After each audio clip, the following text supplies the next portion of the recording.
Welcome to Full Count Rhythm Baseball on the Full Count Broadcast Network.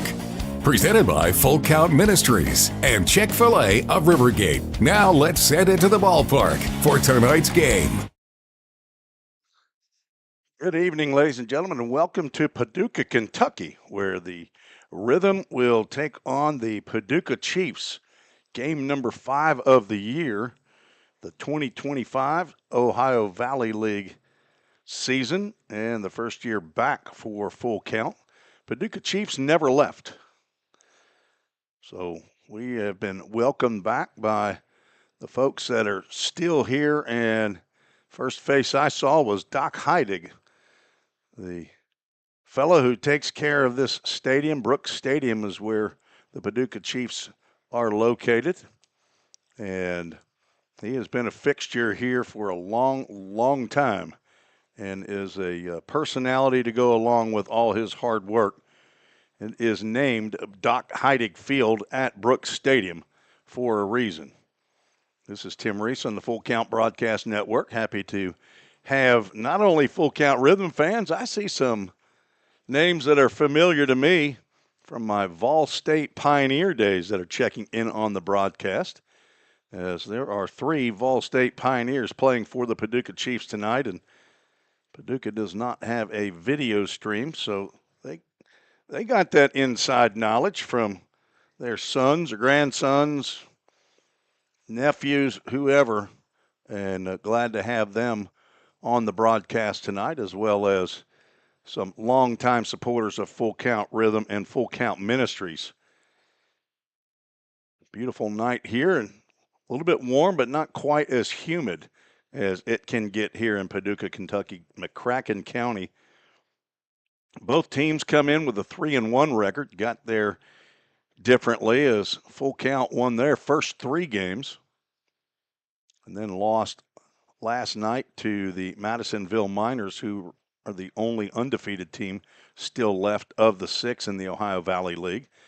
Paducah, they lost their first game and are now on a 3-game winning streak. They defeated the Hoptown Hoppers 2-0 last night at Hopkinsville. Won their game at Fulton. Started off with a loss to the Madisonville Miners 13-5 at home here in Paducah. Went to Fulton and won 11-5. And then at home again against Henderson Flash, won 3-2. And we'll take on the Full Count Rhythm tonight. I did not add up how many times the Rhythm and the Chiefs have gotten together in the 3 years that Full Count was in the Ohio Valley League, but at one point in time, it was very one-sided toward Full Count. But Paducah Chiefs happy that I didn't bring that information to the table tonight. Appreciate the hospitality once again in the best press box in the Ohio Valley League. And honestly, I don't remember one better than this in the Prospect League or in the TCCAA, where I broadcast for the Vol State Pioneers. Well, let's take a quick break, and we'll be right back with the Chick-fil-A of Rivergate, our title sponsor. They sponsor the starting lineups. We'll be right back. You're listening to the Full Count Broadcast Network. Don't strike out at your next party. Order the food that will get your crowd cheering. Chick-fil-A of Rivergate. We have many catering options available, from our Chick-fil-A nugget trays to our original Chick-fil-A sandwiches to our chocolate chunk cookies and fudge brownies. We have something for everyone. Order online at chickfil-a.com or call the store at 615-851-4007. If you didn't know, the Full Count Rhythm is part of the organization called Full Count Ministries. Full Count's mission is to give every baseball player the opportunity to hear the gospel, respond to the gospel, and grow in the relationship with Jesus. With Full Count, you could lead by discipling the next generation by using our resources, or you could go on international mission trips. For more of what we do, check out our website at fullcountministries.com or our pages on Instagram and Facebook. Welcome back to the Full Count Broadcast Network. Now it's time for the Chick-fil-A of Rivergate starting lineup.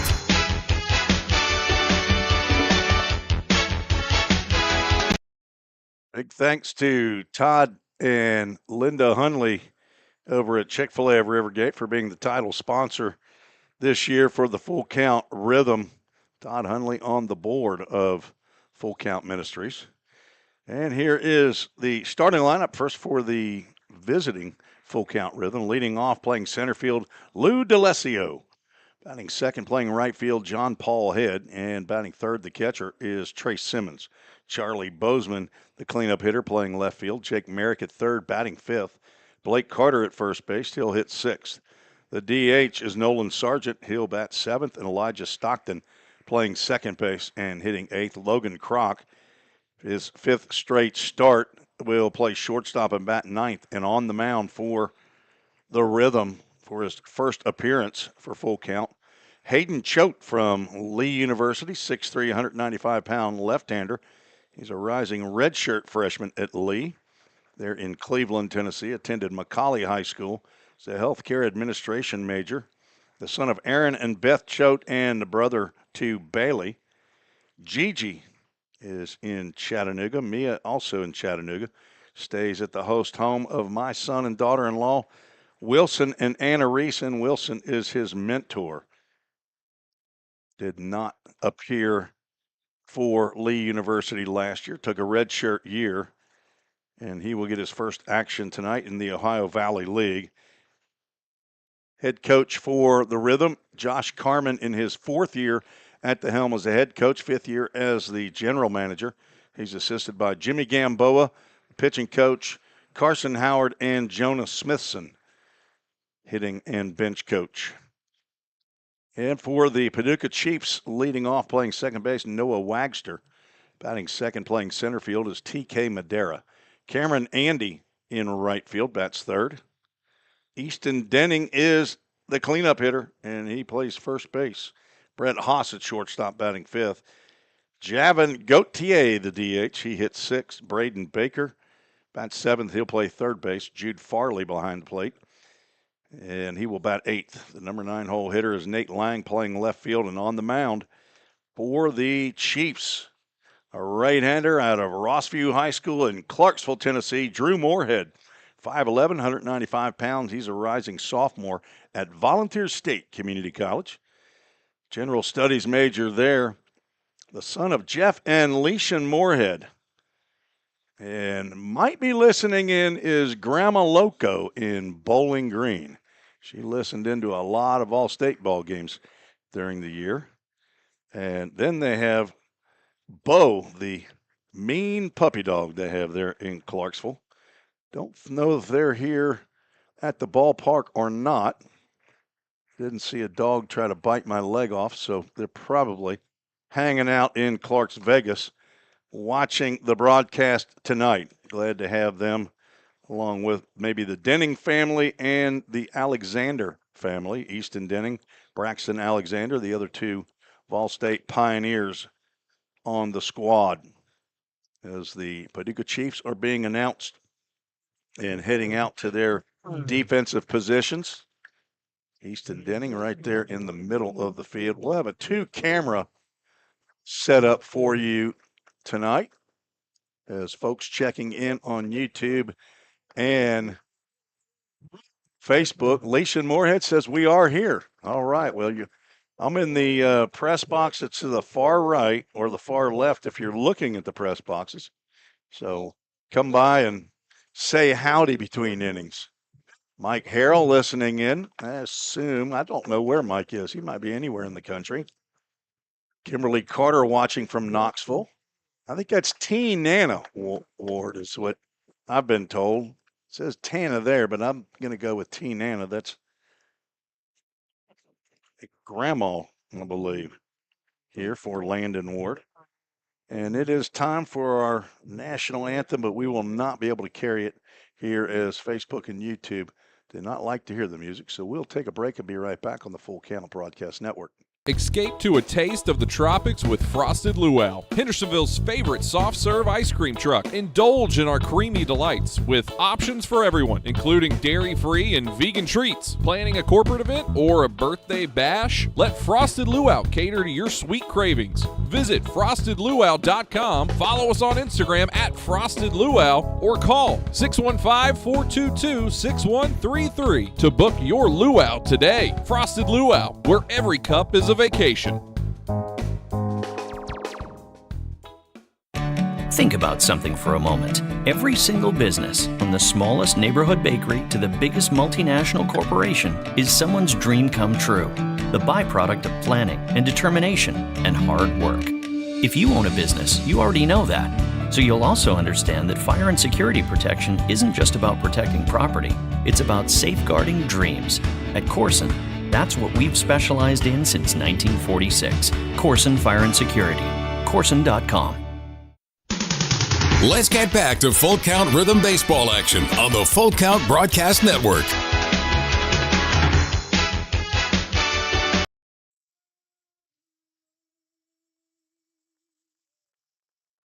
And the PA announcer should be saying, play ball. Another rendition of the national anthem sung live here at Brooks Stadium, as they do every game that I have been to. The Rhythm in their road grays, tops and bottoms. The Chiefs in their all whites. Drew Moorhead out on the mound, but he's going to have to wait for a little guy right here that's going to throw out the first pitch. Look at that little guy. He got to fire it to throw it over to Brett Haas from right here in Paducah, Kentucky. He goes to Northeast Mississippi. He's the starting shortstop for the Chiefs as that little guy runs off the field over to Mommy. I guess now he's down in the grass. Mom's trying to tackle him. Josh Carman. Apparently, we just now getting the home plate meeting. Leon Worth is the head coach for the Paducah Chiefs. Scott Tucker is an assistant coach. Kent Wallace, the pitching coach. Normally, you do the coaches meeting before the national anthem. So I think teams maybe still trying to figure out the timing of all the things that occur before a game. And I'll tell you, we have timing scheduled for not only Full Count Rhythm, but also Volunteer State, where I just finished my fourth year there with Jim McGuire. And I'm going to tell you, he is a stickler on the time that things occur. Josh Carman likes it that way, a former military guy. And so most folks like to know what's coming. So regulars that go to ballparks, there's a lot that goes into the administration of the actual game before the first pitch is thrown. And this is what you don't want to happen. You see Drew Moorhead standing out there. He's just waiting and waiting. If you have this home plate meeting with the coaches and umpires before the national anthem, you don't have this happen. So not placing any blame. I'm just saying that there's a reason for the timing of events a lot of times. So anyway, thanks for joining me today. Our umpires, I have the names of two of the three.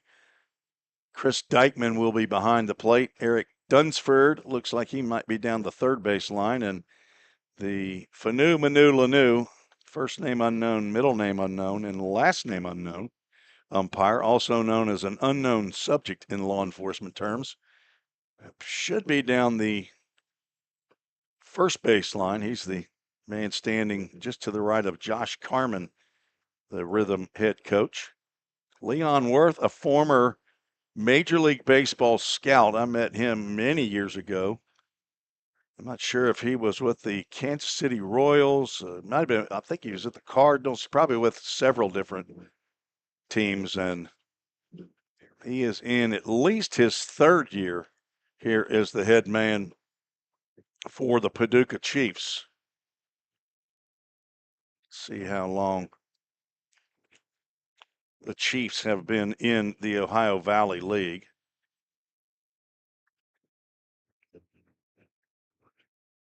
They came in 2016, along with the Muhlenberg County Stallions, who are now no longer in the league. They left the mass exodus that was right before the 2024 season, as Full Count, DuBois County, Bowling Green, Clarksville, Louisville, and Muhlenberg County left, and that left only 5 teams after there were 11 in 2023.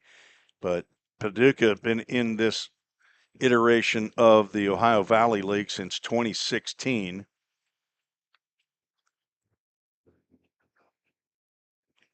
And then in the next year, Henderson Flash joined the Ohio Valley League. Owensboro Oilers became the Owensboro River Dogs. They later exited in 2023.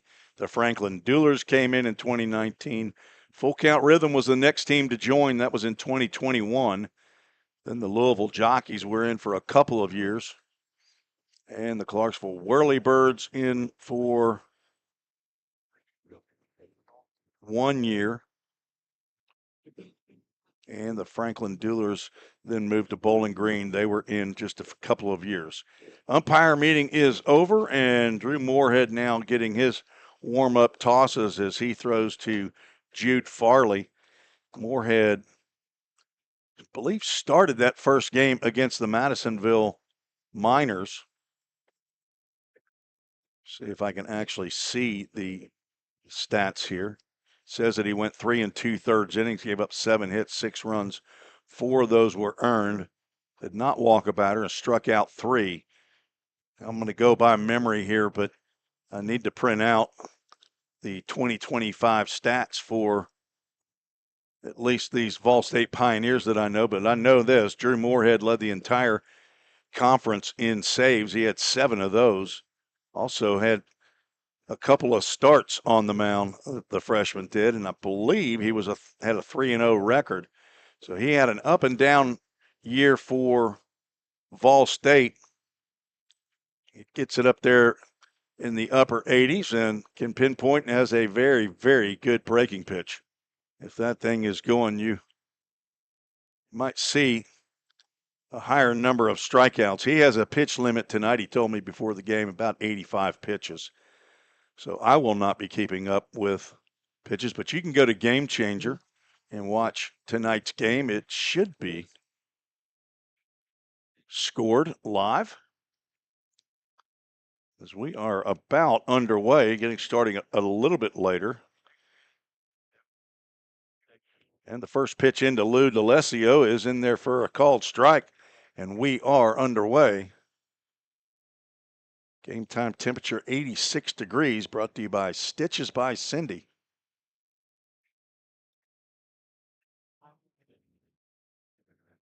And for some reason, my computer's not working. 0-2 is high. Now we got it going. Mike Carroll says, get these coaches off the field. 1-2, there's the slider. Apparently my camera got moved just a little bit. See if I can dial that one back in. Reached out and tapped one back to Moorhead for out number 1. D'Alessio retired on a ground out.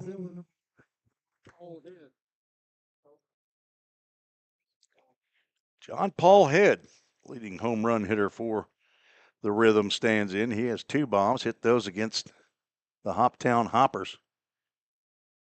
Up at Hoptown, he swings at the first pitch. Grounds one fair down the third base line. That looked like it was heading foul, but it will get down into the corner, dug out of there by Nate Lang. And John Paul Head gets a do-dat double with a 1 out. I think it's only the second double of the year for Full Count. Jake Merrick had one. So that's now, I think, 5 extra base hits for Rhythm hitters. Trace Simmons stands in. The runner at second base. 1 out, slider. Nice play there by Farley on a ball in the dirt.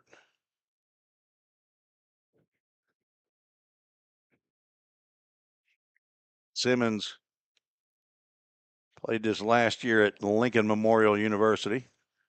Hometown guy there at Beach. And there's a slider, gets in there for a called strike.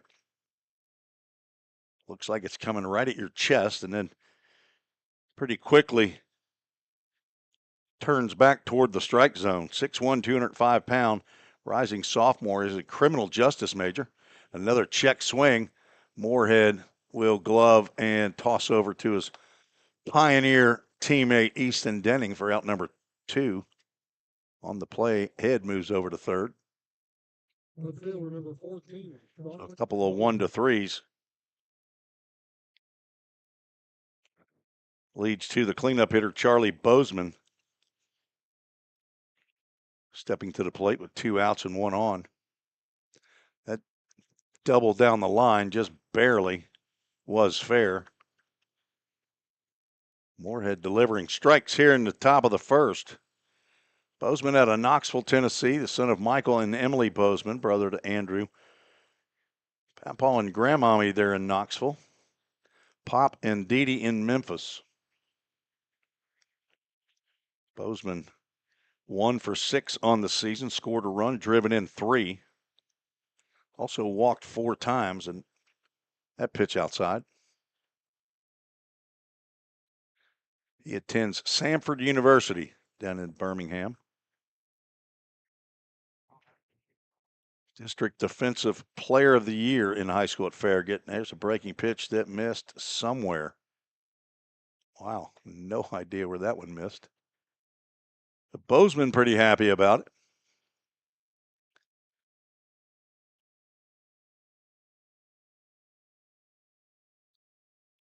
Moorhead pitching from the stretch with a runner at third, delivers. Slider swung on a miss. There it is. That's the equalizer for Drew Moorhead. Nate Langs in left, TK Madera in center, Cameron Andy in right, Braden Baker at third, Brett Haas at short, Noah Wagster as a second baseman, Easton Denning at first as the Full Count Ministries full count pitch lands outside for ball 4. Bozeman now 5 walks on the season. Now runners at the corners as Jake Merrick steps to the plate, leading the team in hits. He has 5. He's 5 for 13, played in every game. Gets the fastball that whispers at the outside corner for a called strike. So says our home plate umpire, Chris Dykeman, a retired police officer out of Mount Vernon, Illinois. As we have a broken belt. Jude Farley just threw his belt over to the dugout. Pat Boyd picks that up and see his pants hanging around his knees here before long. 0-1 pitch, misses outside. Alessio began the inning with a ground ball back to Moorhead. John Paul Head on the first pitch he sees, grounds one down the third baseline, gets into the corner for a double. Another ground out back to Moorhead as that pitch goes about 55 feet. And a block by Farley, and he thinks he's in the major leagues. He asks for a new baseball every time it hits the dirt. Moorhead says, throw me that cut baseball. Don't give me a new one. I'm going to make that thing dance. Whoops. Not a strike. It was a ball. 2-1 now. There's 2 strikes. Not as many fans here in Brooks Stadium as we've seen over the years for sure, but maybe it's a late arriving crowd. 2-2 pitch with 2 on, runner stays. Popped up, that'll get over the stands and into the parking lot. That's a AAA auto glass. Foul ball, that caught some windshield out there. Dylan Dorse, I understand he and his wife just had their new baby. So now they are a multi-child, I think. I think it's 2, not 3. Could be wrong. Runner goes, 2-2 pitch is high. No throw. Mobile Full Count Ministries full count as Bozeman picks up a stolen bag. I believe that is 19 now for the Rhythm on the year. Full count pitch is just a hair high for ball 4, and the bases are loaded. Back-to-back walks by Moorhead. That'll bring Blake Carter to the plate. Blake, a rising sophomore at Lipscomb University there in Nashville. 6'3", 215 pounds. He's also from Knoxville. Went to the Webb School, the son of Clark and Kimberly Carter. First pitch swinging, and it's going to, well, Drew, Moorhead decided just to come straight on home with that one.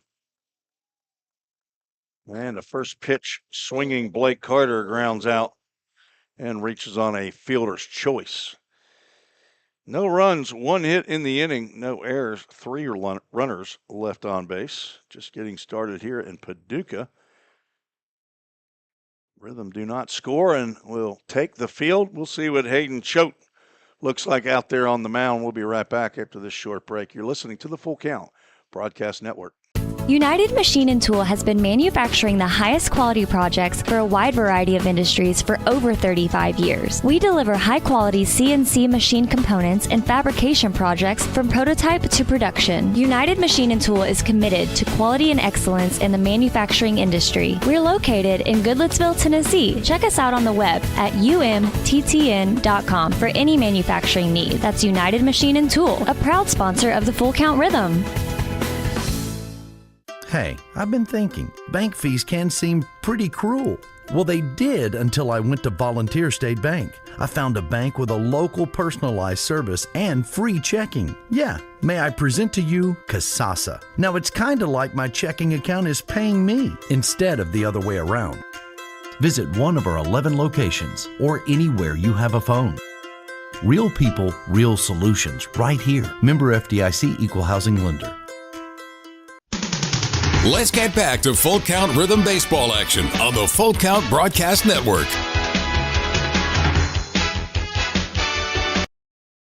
Tim Reese back on the Full Count Broadcast Network as we move to the bottom of the first inning.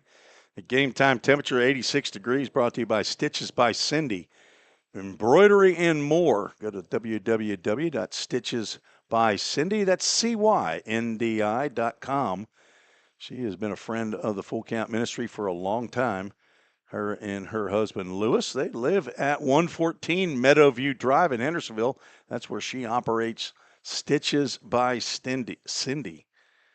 And name her Stindy. Call her Stitches by Stindy.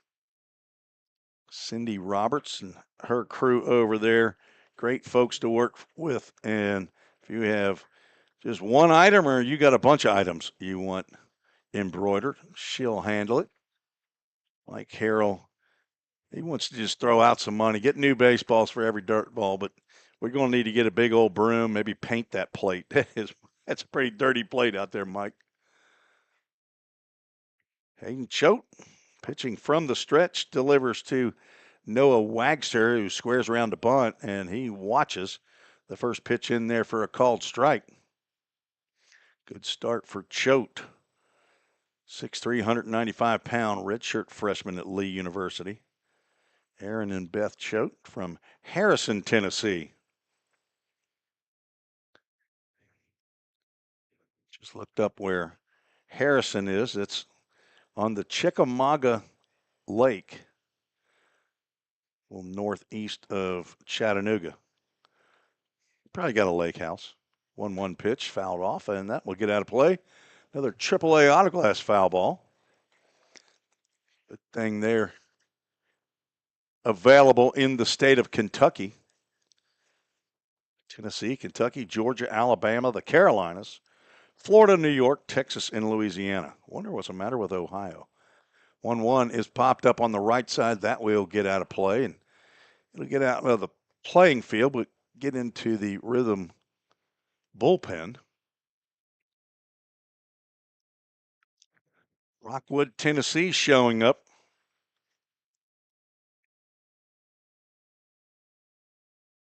Here on the broadcast to watch Jake Merrick. 1-2 pitch. Sails to the backstop. Ball 2.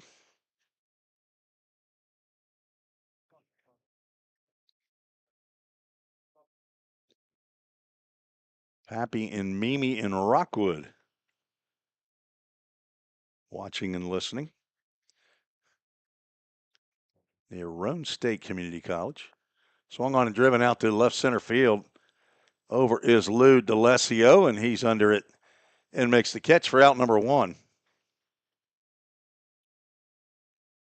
Noah Wagster from Earlham College. He's from Fairfield, Ohio. That's near where I grew up, in Coleraine Township, just on the west side of Cincinnati. Earlham was I think it's a D3 school in Indiana where a former Vol State Pioneer went to school. Called strike to TK Madera. And as soon as I remember his name, I'll tell it to you. I just texted him the other day. Brain cells, man. Just missed with that one. I kept waiting for the arm to go up, but Madera takes it for ball 1. Palomar College in Lakeside, California, where he's from. He's a long way from home as that breaking pitch gets in there for a called strike. Understand this young man might be the fastest player on the Paducah Chiefs club. Lefty on lefty matchup, a ball and 2 strikes, and the pitch ground to the right side. Over is Stockton, and he bobbled the ball. Just recovered in time to throw Madera out. That was nearly a mistake right there. Watch Stockton at second had it, dropped it. Cameron Andy, the right fielder, stands in.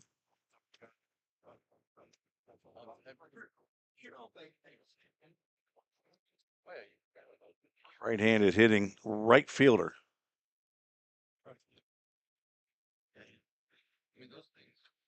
There's a train nearby here, too. Oh, my goodness. We've got a celebrity in the house. Grand Nora and Stark Vegas, Starkville, Mississippi, joining. There's a ground ball by Andy. That sneaks on through into center field. And the first base hit. Didn't get that out up there yet. I saw Grand Nora's name show up there and didn't know what to think. Grand Nora, glad to have you here. When was it? Was that last year that my family and I were down there in Starkville? I believe it was. It was the last football season. Went down and I got a chance to visit with Ms. Nora Sills, Grand Nora, Tyler Sills' grandma, and first pitch to Easton Denning misses away. Easton Denning, Vol State Pioneer, led the club in RBIs this past year, played and started every game for Vol State at first base. There's a ground ball right where the shortstop was set up. He steps right on second base for the final out of the inning. Another fielder's choice to retire Andy at second base. No runs, 1 hit, no errors, 1 runner left on base. Easton Denning, the son of Terry and Sierra Denning, and a Warren County High School graduate from McMinnville, Tennessee.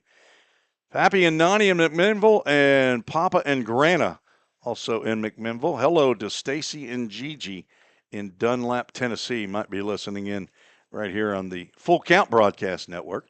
We'll take a quick break, and we'll be right back for the top of the second. You might get to nap, but your money doesn't. Like right now.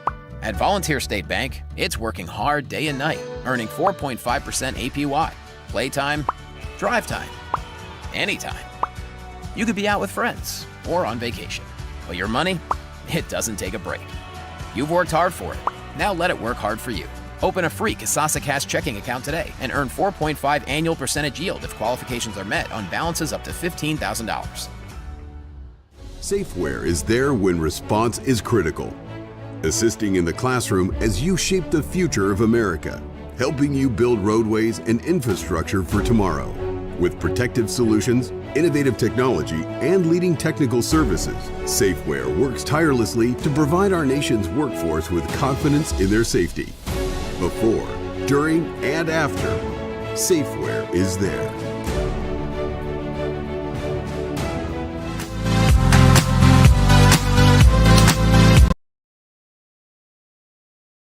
To the top of the second inning, 7, 8, and 9 due up for the Pioneers. Nolan Sargent, Elijah Stockton, and Logan Kroc to face Drew Moorhead, the rising sophomore to Volunteer State Community College. Grand Nora, got to see her place down there in Starkville. She even played the piano for me. Pianist at First Baptist Church there in Starkville, Mississippi. Play the organ as well, and what a beautiful place she had. But nothing as beautiful as that big smile that's on her face as Sargent swings, pops one up into center field. Madera playing a very shallow center field. Has to move back just a little bit and over to his right for out number 1. Alan Sills is her only son, and Alan and Sean, parents of Tyler Sills, who played the first couple of years with Full Count Rhythm and then was a coach for the third year as left-handed hitting Elijah Stockton stands in. So it'll be 3 straight left-handed hitters as Logan Kroc on deck as a switch hitter facing the right-hander Drew Moorhead, trying to get a 1-2-3 inning. Ball and a strike now on Stockton, who's looking for his first hit in a Rhythm uniform.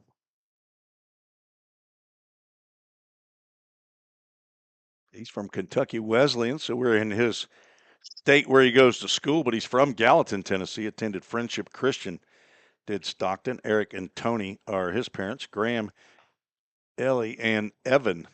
That ball is fouled off, a AAA autoglass foul ball. 2 balls and 2 strikes on the big scoreboard out in right center field. So Al Obalage. Hello to Grandma in Gallatin. Papa and Mimi are both in Warner Robins as Moorhead misses just a bit outside or high. And we'll have a Full Count Ministries full count. Swing and a miss. Moorhead gets his first strikeout of the game. And 2 down will bring up Logan Kroc. Played and started every game so far this year for Full Count. He's a Butler Bulldog. Swings and pops one out to left field. Nate Lang under it in left field, and he makes the catch for a quick inning for Moorhead. He's now been through 9 batters in 2 innings. And the Rhythm will head out to play some defense. Appreciate everybody joining us today. What do we got? About 70 or so of you watching so far, but it'll pick up. Jay Myers, my research analyst, he is checking in from the White House. He's up there with our good president, and no, maybe he's not at the White House. He's probably in White House, Tennessee. He's been my research analyst. Appreciate him. We'll be right back on the Full Count Broadcast Network. Feeling tight, stiff, and not quite yourself? Then it might be time to go see the professionals at Absolute Wellness. Located at 101 Tennessee Way, Suite 100 here in Hendersonville, Absolute Wellness can get you back on track with their numerous services like chiropractic care, massage, acupuncture, spinal decompression. Call Absolute Wellness at 615-264-8515 today to get in on some great offers. That's Absolute Wellness. Your road to absolute wellness starts here. We all think about our home's yards, gutters, floors, and so much more. When was the last time you thought about your sprinkler system? That's where Music City Fire Sprinkler steps in. It may shock you that in-home sprinkler systems are discreet and affordable. Let the experts at Music City Fire Sprinkler tell you for themselves. Give them a call at 615-826-7450 or check them out on the web at mcfs.us. That's Music City Fire Sprinkler, proud sponsor of the Full Count Rhythm. Let's get back to Full Count Rhythm Baseball action on the Full Count Broadcast Network.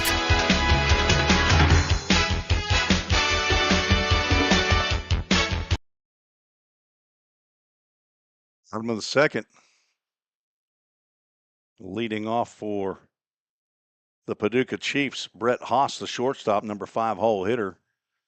He was the young man that caught the first pitch from the little guy throwing it out there. His first pitch from Hayden Choate misses away.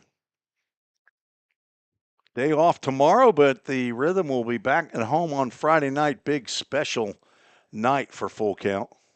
It is missions night. That's where all the guys that are heading out on mission, there'll be 6 weeks of mission trips, 3 in June and 3 in July. And it will be the missions night jersey auction. As Choate has now gone 3 balls and no strikes to Haas.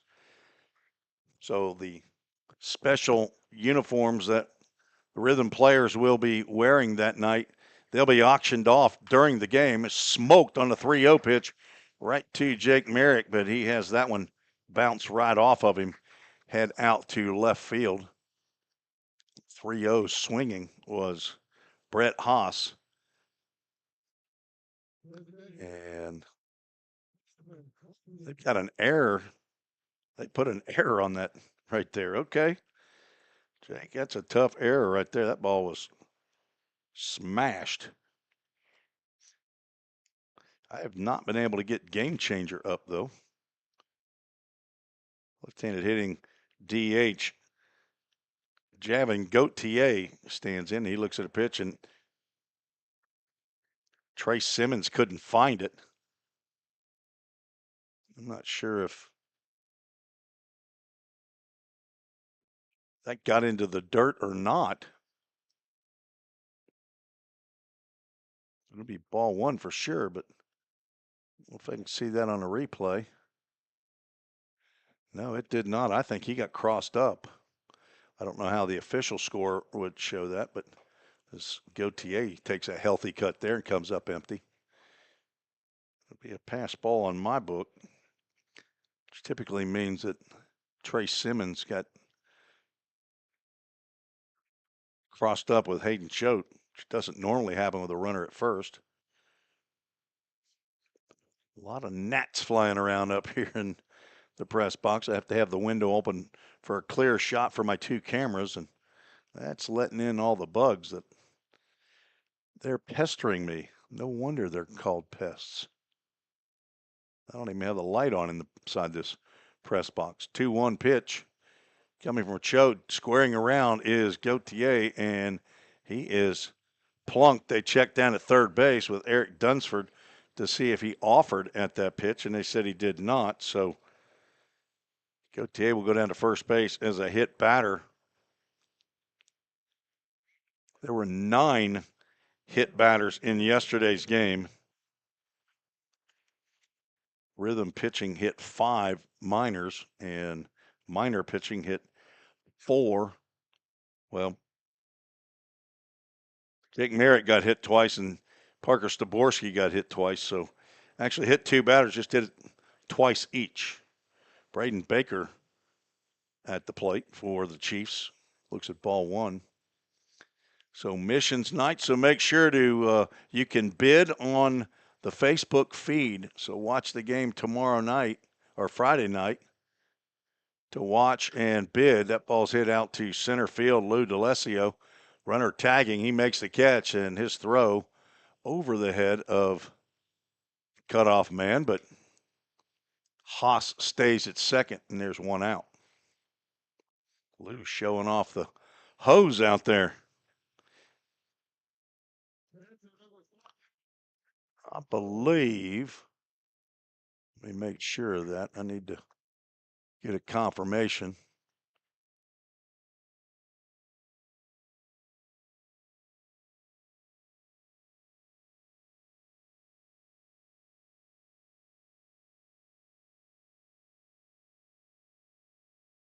Looking through my texts. Strike called to Jude Farley, the catcher.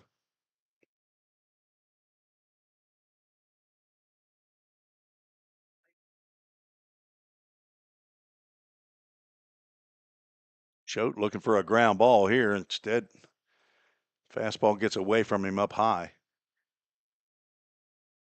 Game Changer says it was a hit. I agree with Game Changer then. I couldn't get Game Changer up. I'm not sure if what my issue is.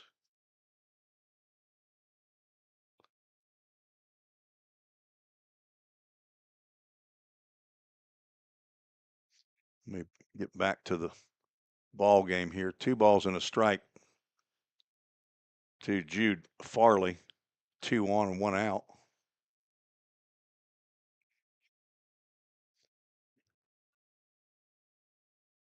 Ball 3. And Donna, they've changed the scoreboard as well, so good thing I have an eraser. And I am scoring in pencil.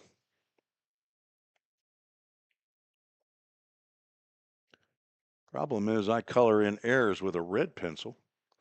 I color in hits with a green pencil. 3-1 pitch.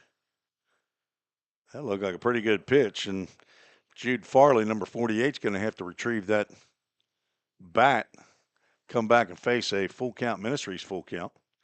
Tossed it just a hair early.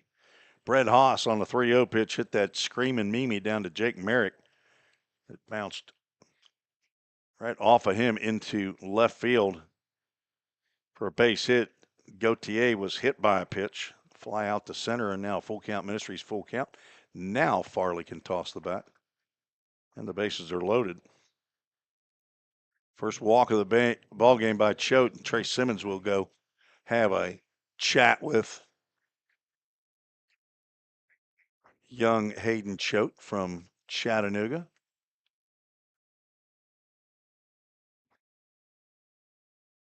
There we go.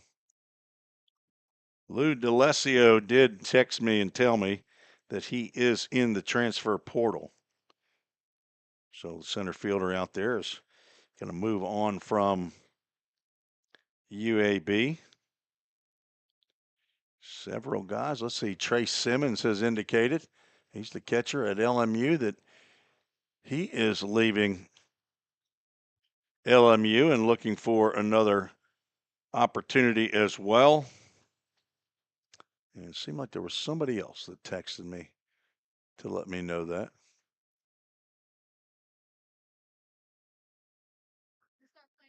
Nate Lang, the left fielder, swings and misses.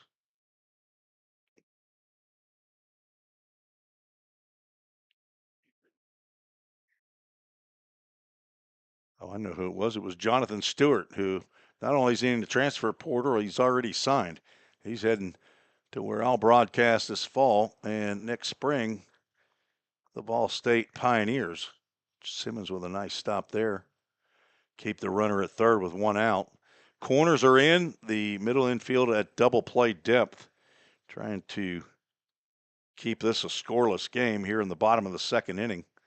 Choate in some trouble. Hit batter and a walk.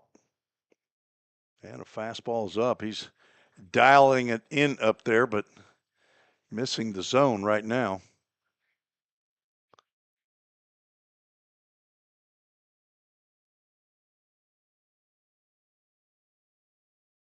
Yesterday we had 3 Rhythm alumni at the ballpark. Drew Robertson, Jack Thompson, and Harrison Travis, who was the surprise guest.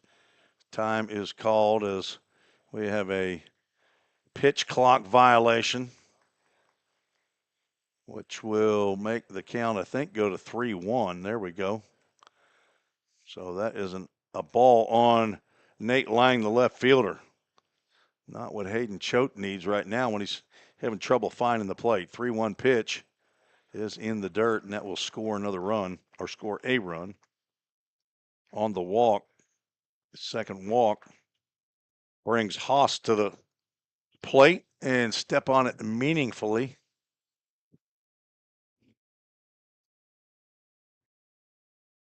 And the Chiefs take the 1-0 lead.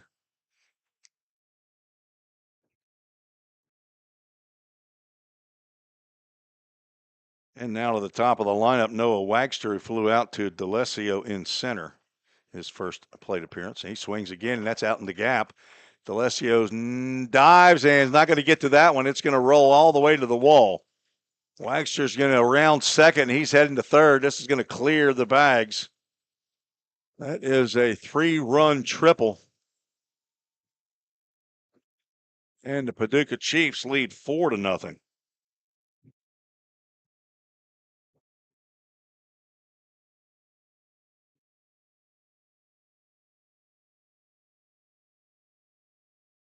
Chiefs trying to continue their winning streak. That's the second hit in the inning as Jimmy Gamboa will go out to have a chat with Hayden Choate.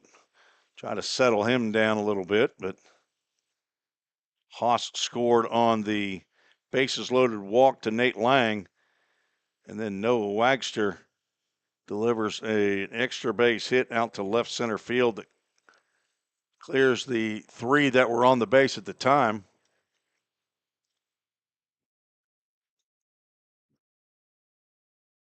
And now a runner at third, still only 1 out here in the bottom of the second inning.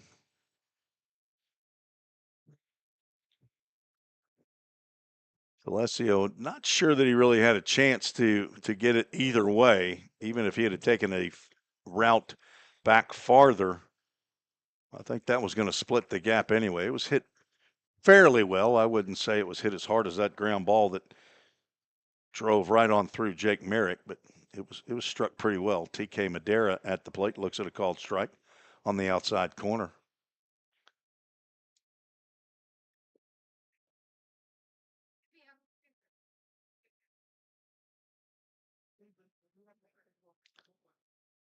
Oh, 1.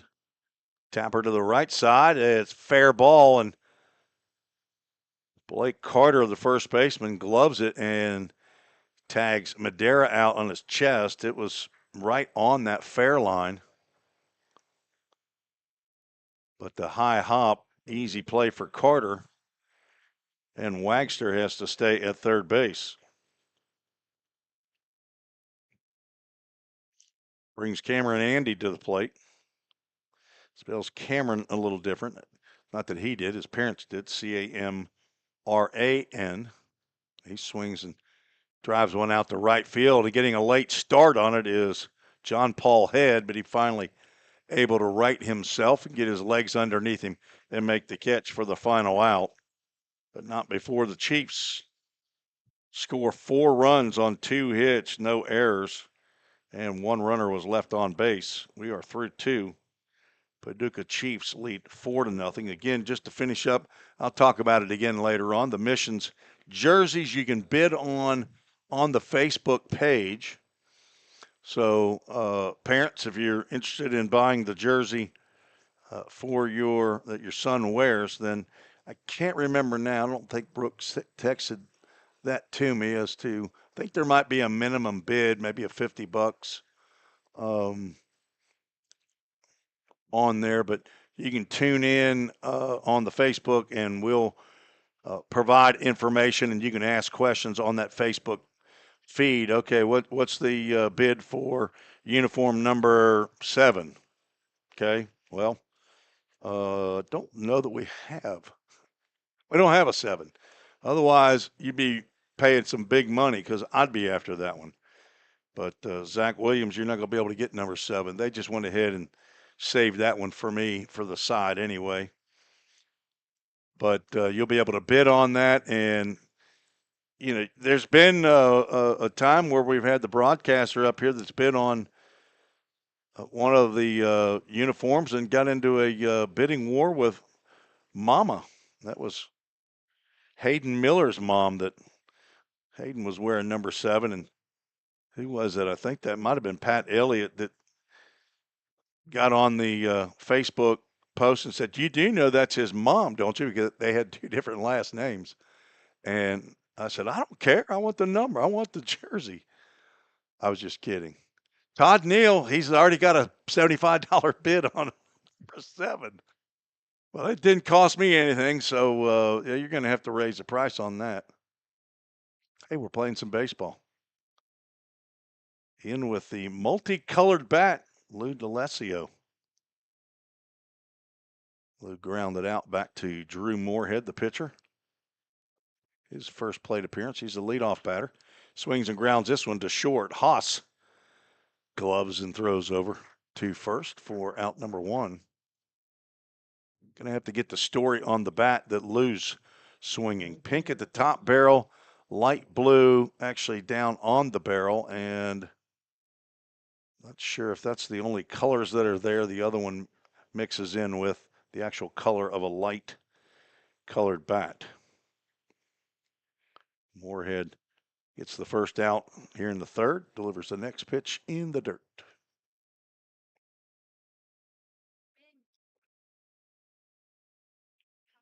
John Paul Head doubled on the first pitch he saw right down the third base line, but Braden Baker not playing any closer to that line. Now maybe moves over that way. There's a called strike. The 1-1 grounded between short and third. Backhand attempt by Haas. He couldn't come up with that one, and that should be an infield single for John Paul Head.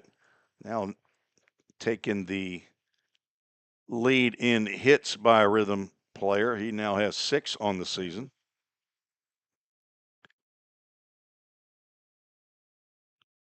He is 6 for 11, starting out hot. 3 of those are extra bases. Had 2 big flies, 2 home runs at Hoptown the other night. He has 7 RBIs on the season as Trey Simmons swings and fouls that one off. Simmons also grounded out to the pitcher in the first. Missions night, always a fun night. Food trucks that'll be there, Cancun Lagoon. Meat sweats, couple of dessert trucks, frosted luau, and the local lemon. Throw over to first. John Paul Head back in time. You can bid in person as well if you're there. You're just go to the merch pavilion, the hospitality tent portion of it. Another throw over to first. I haven't seen the Mission jerseys this year. Always been a fun night. Fouled back to the screen. Right back to you.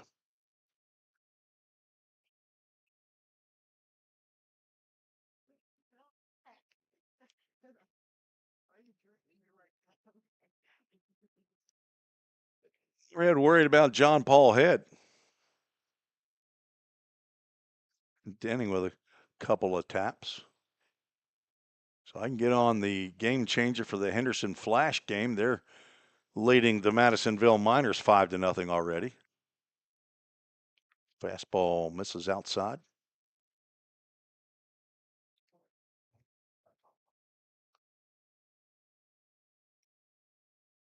There we go. Now it's up for me. The throw over.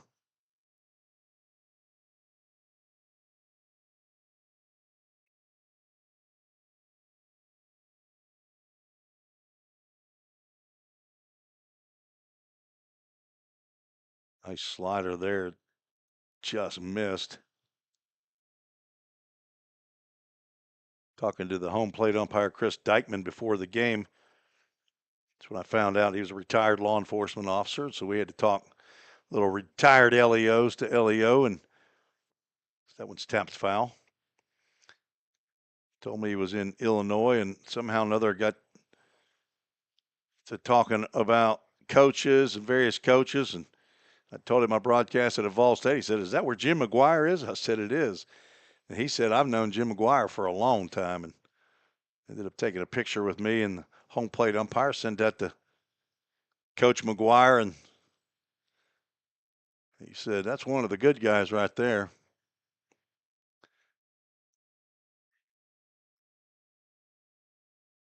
Jim McGuire knows everybody. Runner goes. Ball is grounded to Haas. His only play is over to first. Hit and run, I would assume, is on. But Simmons hit it right at the shortstop as the second baseman was covering. So Head down at second base, now in scoring position. Charlie Bozeman, who walked in his first plate appearance, stands in, wearing the number 14. Played that game the other day. Famous baseball players that wore number 44. One of the most famous baseball players that I was rooted for as a young kid wore the number 14. I'm sure many of you know who that is. I know Todd Neal does. Famous players with the number 14. I'm just going to say it. It's too easy. It's Pete Rose and Cincinnati Reds. Oh, Moorhead's got him picked. He's finally going to throw it now. Simmons, if he had gone back to the base, says he's going to go ahead and steal third. For some reason, Noah Wagster never gave the ball up. He never threw it to Braden Baker. A brain cramp. I'm not sure why he didn't throw it. Simmons just kept going. I don't know why I got a runner at first there. That will take him off of second and go to third. And a 2-0 count to Bozeman. Charlie Hustle, number 14, had it for a long, long time, not only with the Reds, but over with the Phillies and the Expos. 3-0 count. Turns into a 3-ball, 1-strike count. On deck, Jake Merrick.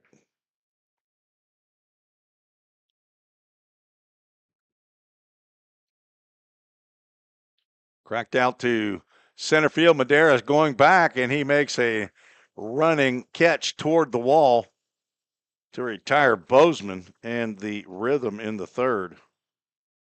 No runs, 1 hit. No errors, 1 runner left on base. Rhythm yet to crack the scoreboard. Take a break, be back for the bottom of the third. You're listening to the Full Count Broadcast Network. Don't strike out at your next party. Order the food that will get your crowd cheering. Chick-fil-A of Rivergate. We have many catering options available, from our Chick-fil-A nugget trays to our original Chick-fil-A sandwiches to our chocolate chunk cookies and fudge brownies. We have something for everyone. Order online at chickfil-a.com or call the store at 615-851-4007. If you didn't know, the Full Count Rhythm is part of the organization called Full Count Ministries. Full Count's mission is to give every baseball player the opportunity to hear the gospel, respond to the gospel, and grow in the relationship with Jesus. With Full Count, you could lead by discipling the next generation by using our resources, or you could go on international mission trips. For more of what we do, check out our website at fullcountministries.com or our pages on Instagram and Facebook. Let's get back to Full Count Rhythm Baseball action on the Full Count Broadcast Network.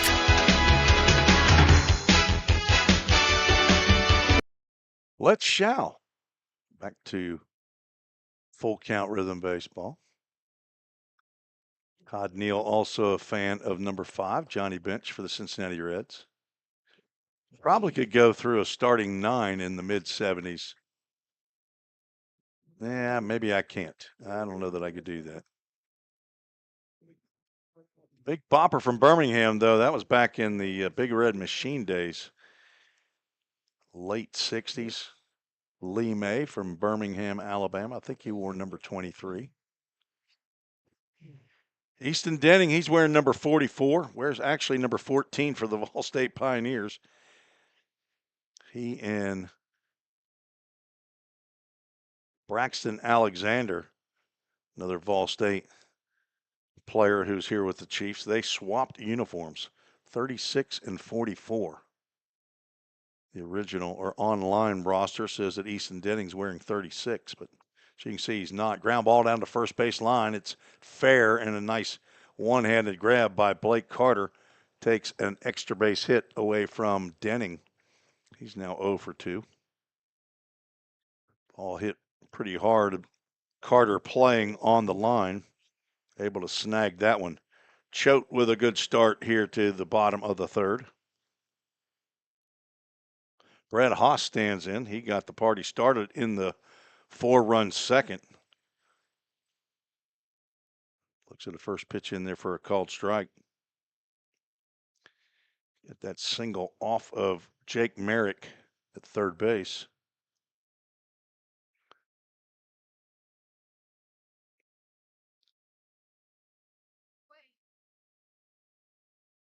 Stadium here at Paducah is the largest of all the stadiums in terms of how far it is from home plate down the lines and out to center field. Give you the dimensions here in just a minute.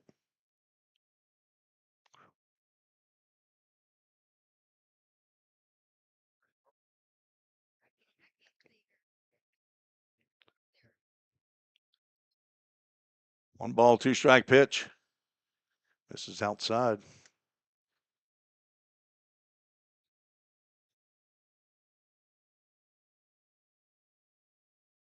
It's 335 down the right field line. I believe it's the same down the left field line. Somewhere on that wall it says 400. There it is, right to the right of dead center.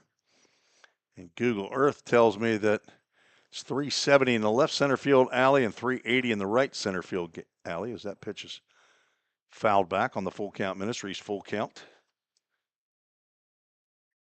By total, it is 28 or 1,818 feet if you add up those five numbers. Full count pitch and a line drive base hit out to center field. Hosnell 2 for 2.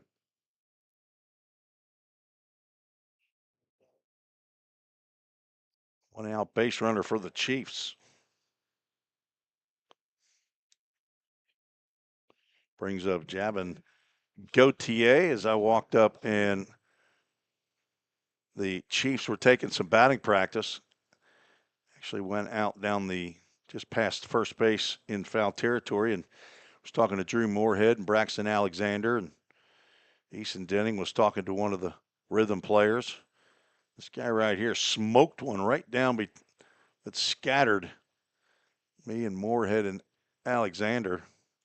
I told him I was going to talk bad about him on the broadcast. I needed to know who he was. Somebody coughed up his name.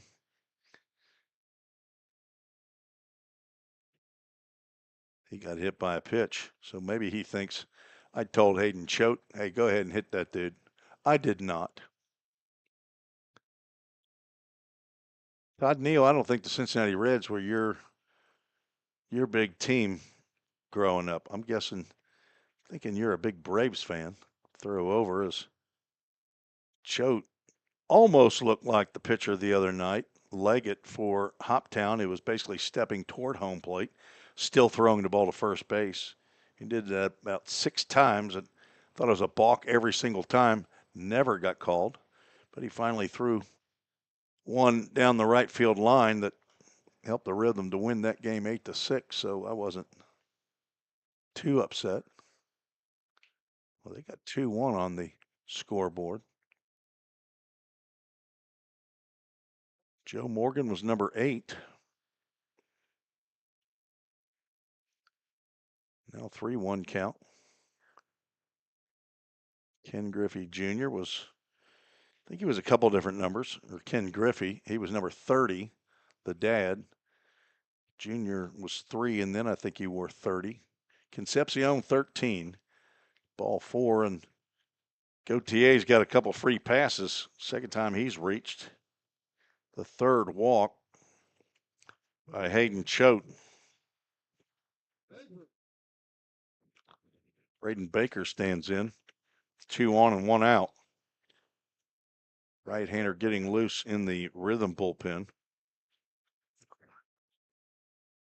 Full count walked 10 batters last night. So that one's fouled out of play. AAA Autoglass foul ball.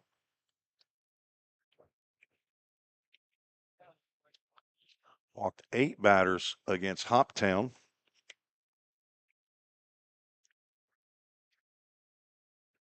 Seven against Henderson and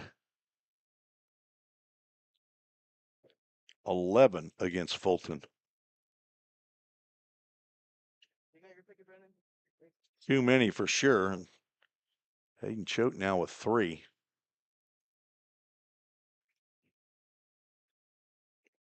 Here in the 3rd inning. Chopper to the left side. Merrick's going to glove it. He's going to throw sidearm. Only play was over to first base. A lot going on right there as shortstop Logan Kroc coming over and the runner Brett Haas coming over. Gautier now down at second base. Number 48, and 2 outs. Jude Farley walked his first time to the plate. Thought he walked, had to go get his bat again, and then walked for the second time in his mind.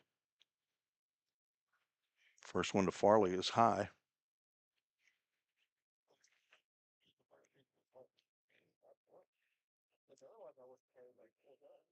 Farley from John A. Logan College. Fouls that one off and out of play. A bounce and a broken side window. Let's get the count correct. Ball and a strike.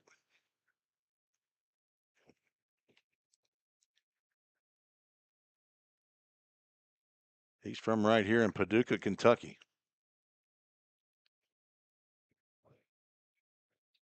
The 1-1. Tapped foul at the plate. That caught somebody back there. On plate umpire checking with Trace Simmons, so I'm assuming it was Trace that took a little bite, and it must have been on his left leg.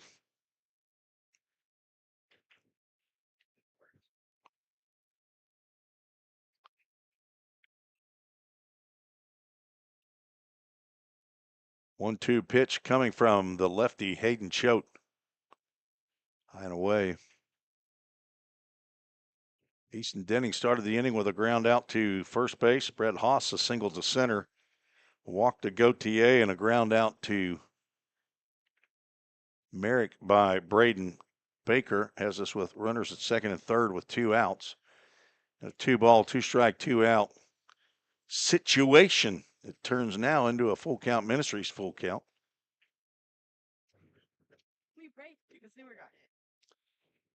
Tony Perez, of course, wore the number 24, the third baseman for the Reds. Johnny Bench, the catcher. Pete Rose, he played everywhere. Started out playing second base. 1963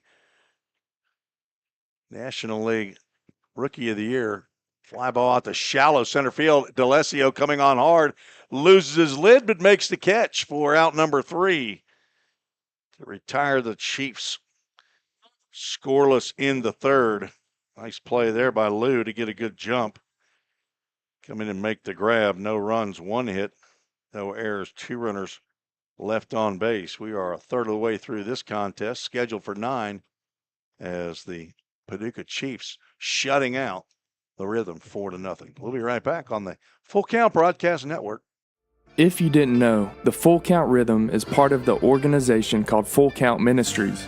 Full Count's mission is to give every baseball player the opportunity to hear the gospel, respond to the gospel, and grow in the relationship with Jesus. With Full Count, you could lead by discipling the next generation by using our resources, or you could go on international mission trips. For more of what we do, check out our website at fullcountministries.com or our pages on Instagram and Facebook. Safeware is there when response is critical, assisting in the classroom as you shape the future of America, helping you build roadways and infrastructure for tomorrow. With protective solutions, innovative technology, and leading technical services, Safeware works tirelessly to provide our nation's workforce with confidence in their safety. Before, during, and after, Safeware is there.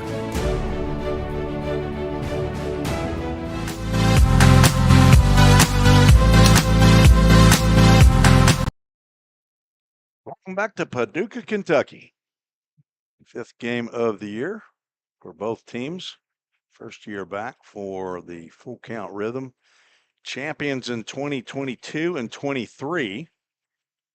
Lost in the championship round in 2021, the first year. So all 3 years, the Rhythm have been in the Ohio Valley League. They have either lost the championship or won. Yesterday, Harrison Travis, of course, was over in Hendersonville. He's from Saudi Daisy, Tennessee, and he was the hero as that ball is sliced off the bat by Jake Merrick. That's going to get into right field for a base hit. Merrick with his 6th hit. Not all in this game. That'd be a record. First baseman number 4. 6th hit on the season. Now 6 for 14. He and John Paul Head, the top hitters for the Rhythm so far. That'll bring up Blake Carter.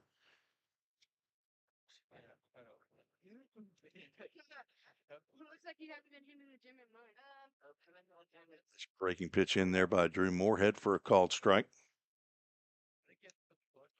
Now 3 hits in the ball game for full count. Got to be careful. All these Fall State guys out here might be talking about Fall State Broadcast Network or something related to the Pioneers, although it is weird to see them in different uniforms after 50 games.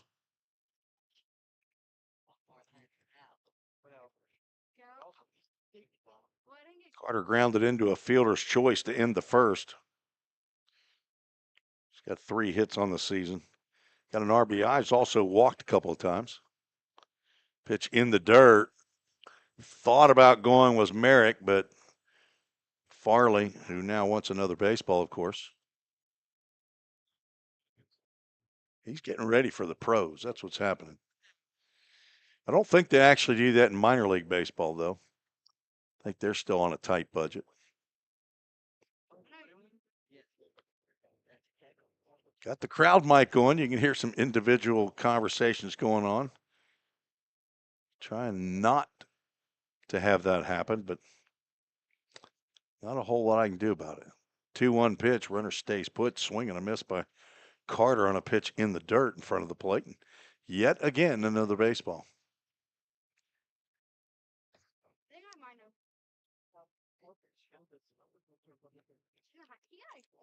Smallest dimensions in the Ohio Valley League. Low House Field in Fulton, Kentucky. Of course, with that short porch down the right field line. Breaking pitch popped up to the right side, Denning back, but he's going to have to catch that. He caught it. He caught that with his back to the plate. Not sure if you can see that one or not. That is a very, very nice defensive play by Easton Denning. Second baseman Noah Waxter apparently could not get over there to make the play quick enough. It was just out of your frame, but Easton Denning, with his back to the infield, makes the grab. Now Nolan Sargent stands in. He flew out leading off the second. Takes ball 1.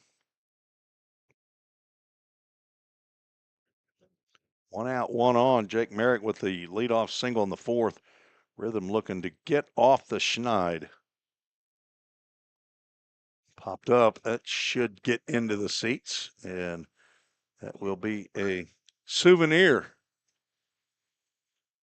for some lucky fan from Metropolis, Illinois, that just came over across the state line to watch some Paducah Chiefs baseball. Might have been somebody from the Jace Mizell family.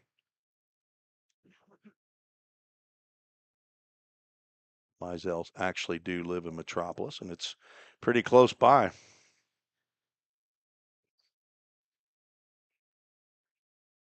Throw over. Not nearly in time.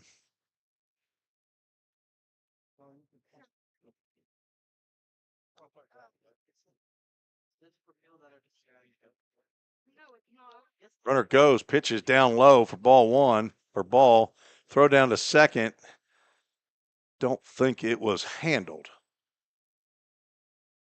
And just how I drew it up, let's put that logo, scrolling logos, right in the way of the base.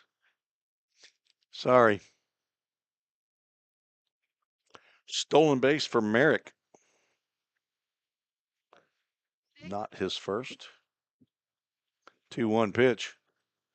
Grounded into the Rhythm dugout. Looks like everybody's okay. Brad Swope did not make the trip. He does not attend away games. It's in his contract. He and I don't have the same agent.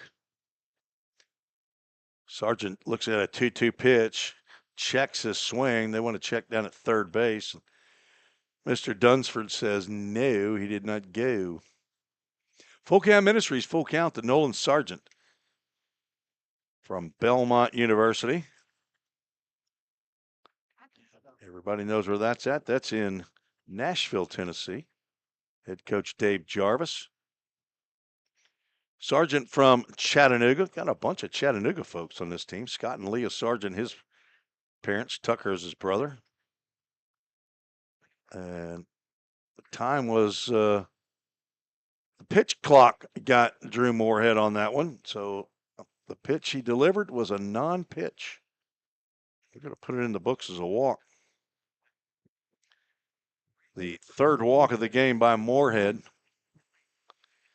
And runners at first and second with one out. And Elijah Stockton, strikeout victim in the second. Time is called. Catcher called timeout. Apparently he had some issues with his eyesight. Brandon, what do you get me for my birthday, baby? Somebody asking, what are you going to get me for my birthday? I'm going to get you the same things I got you last year. Nothing. I did. I swear to God. And you're going to like it. I swear to God. Yeah, I remember. I'm getting like $50.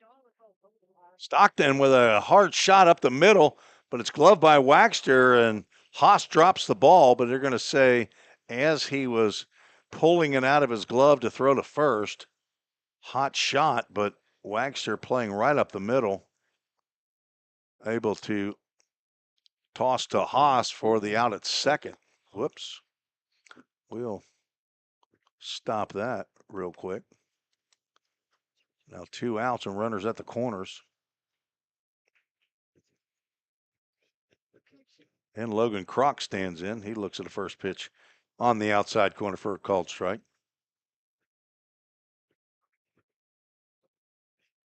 It kind of led straight onto the wheel. There. Basically put a trash can next to it. Kroc from right on that Fishers, Indiana, Noblesville line. Swings and fouls that one back. Now down in the count, 1 ball, 2 strikes.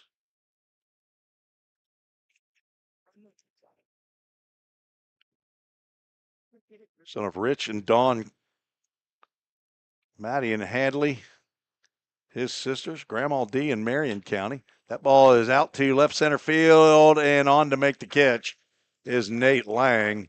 Logan Kroc can't buy a hit. Thought he had him one there, but nice catch made there by Nate Lang on the run. Ends the 4th inning for full count. Leadoff single from Jake Merrick. Stranded at third. 2 runners left on base. 3 hits in the ball game. Still no runs for the Full Count Rhythm. Headed to the bottom of the 4th. You're listening to the Full Count Broadcast Network. If you didn't know, the Full Count Rhythm is part of the organization called Full Count Ministries. Full Count's mission is to give every baseball player the opportunity to hear the gospel, respond to the gospel, and grow in the relationship with Jesus. With Full Count, you could lead by discipling the next generation by using our resources, or you could go on international mission trips. For more of what we do, check out our website at fullcountministries.com or our pages on Instagram and Facebook. Safeware is there when response is critical, assisting in the classroom as you shape the future of America, helping you build roadways and infrastructure for tomorrow. With protective solutions, innovative technology, and leading technical services, Safeware works tirelessly to provide our nation's workforce with confidence in their safety. Before, during, and after, Safeware is there.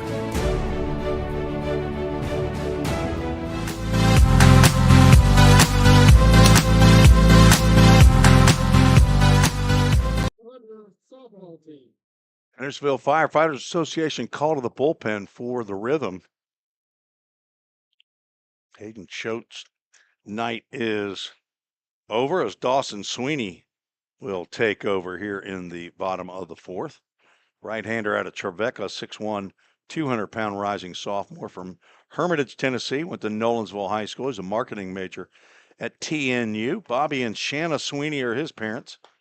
Abby and Case, his siblings. Has a pawpaw in Jackson, Mississippi, and a grandma in Abilene. Camden Angel, our alumni spotlight tonight, is his mentor. Get to Camden Angel, talk a little bit about him a bit later on between the top of the fifth and the bottom of the fifth, hopefully, if I remember. Hayden Choate goes 3 innings, 4 hits, 4 runs. They were earned, walked 3, and did plunk 1 batter, but he didn't mean to. Dawson Sweeney on for his second appearance of the year. Facing 9-1-2 in the Chiefs lineup. Nate Lang, Noah Wagster, and TK Madera. The lights are on here. Brooks, first pitch swinging, grounds one right to Stockton. Down to a knee, and he makes the grab. Throws on to Blake Carter for out number 1. 1 pitch, 1 out. It's obligatory. Every broadcaster has to say it that way. Noah Wagster had a big 3-run triple in that 4-run second inning.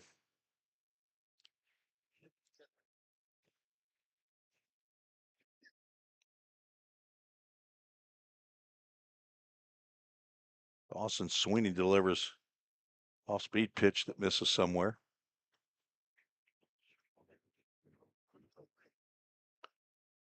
Sweeney finished the Henderson game back on Sunday, game number 2. That comes inside. I think Wagster thought that was going to clip him, but in and out of the glove of Trace Simmons. Sweeney 2 innings in that ball game that was started by his cousin Ryan. 2 innings, no hits, no runs, 1 walk, 3 strikeouts. He faced 7 batters. Gets a swing and a miss here as cranking the fastball. So the second appearance for D. Sweeney. Not sure who's scheduled to start tomorrow night. Started to go, but held up on the high fastball. 3-1 count. Had a couple players on some school visits. Will not mention.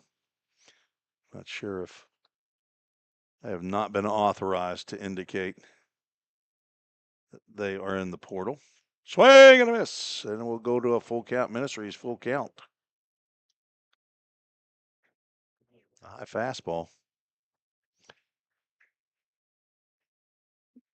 Sweeney has been up in the zone. See if he brings it down here in this pitch. He does, but it's a little bit too down. And that's ball 4.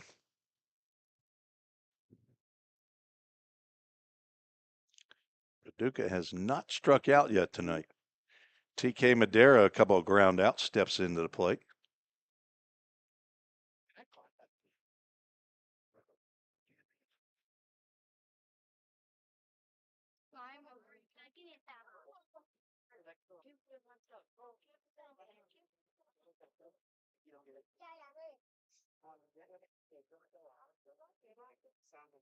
Started to swing and he fouled it off. So I'm not sure if he was trying to get out of the way of that or not, but that caught a piece of Trace again. I'm telling you, you want to really play baseball if you want to be a catcher. My favorite position to play. Played it from the time I was 7 until probably about 13, and then picked it back up in high school. So I got my scholarship to Belmont, but probably only caught 2 or 3 games in the regular season. Not even that much, actually. Maybe about 3 innings in the regular season. and only when our other two catchers, one was a DH and one got kicked out of the game. Coach came to me after I'd already had basically my teeth knocked back in a play at second base, and he asked me, he said, "Tim, can you catch?" Runner goes at first, pitches a low and inside, throw down, not in time. Wagster pretty quick himself.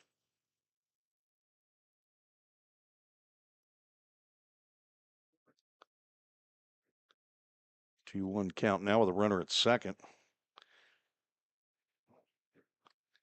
That was at Freed Hardman College back then, down near Jackson.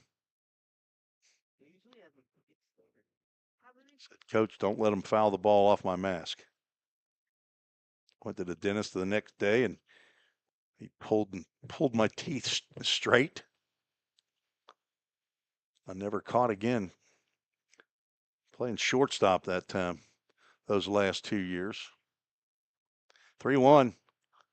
Ball four and another walk by Sweeney, getting the first out on the ground out on the first pitch. He's walked the next two Chiefs. And that brings up Cameron Andy. A-N-D-E. That's how Andy is spelled. He's from Marin Lake Community College, hometown Harrisburg, Illinois. Does not indicate what year classification he is. Runner from second takes off. Pitch is hauled a ball. Looked like a pretty good pitch. Thrown down to third. Not in time. Runner at first did not go. That looked like a really good pitch. Another stolen base for Wagster.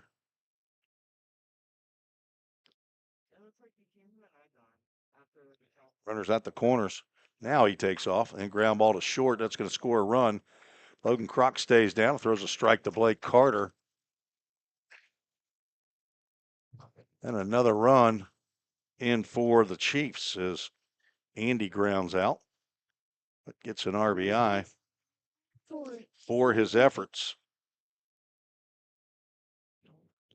Chiefs now lead 5-0. 2 walks, couple of stolen bases. Now Easton Denning stands in. He's 0 for 2.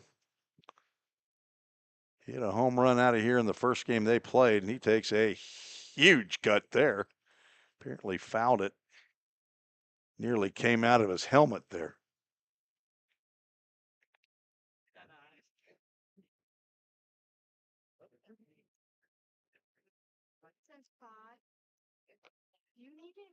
Denning from McMinnville, Tennessee. His father, Terry, is a pharmacist down there. How's that one to the screen? He's down in the count 0-2. Mother, Sierra, and he's got 3 siblings, Ruby, Willa, and Lawson. Pappy and Nani and Papa and Grana, they all hang out there in McMinnville in Warren County. Very supportive family, would come up to Gallatin regularly. Let's see there, son, and that ball is drilled right off of the pitcher. Dawson Sweeney cannot recover the ball quick enough, and he is going to have to walk that one off. Should not have gone off that camera angle. But Josh Carmen will come out, take a look at Dawson. Josh Carmen, of course, is an assistant coach at Trevecca, so he's very familiar with Dawson Sweeney, Ryan Sweeney, Logan Harrell, Cade Moore. All 4 of those guys are from Trevecca. Jonas Smithson, assistant coach, who also is the first base coach, is a right-hander at Trevecca, so a very heavy Trevecca influence. That will be an infield single for Easton Denning. Mandera moves down to third base.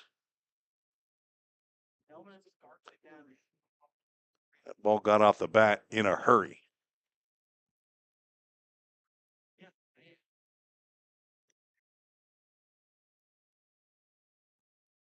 After tonight, first off day for all 6 teams. Then Friday, right back at it. I do. I have $80. Home game, Missions night, Missions Jersey auction night. Yeah, pretty much. Looks like he's okay. And first pitch swinging, Brett Haas, who's 2 for 2, fouls it back.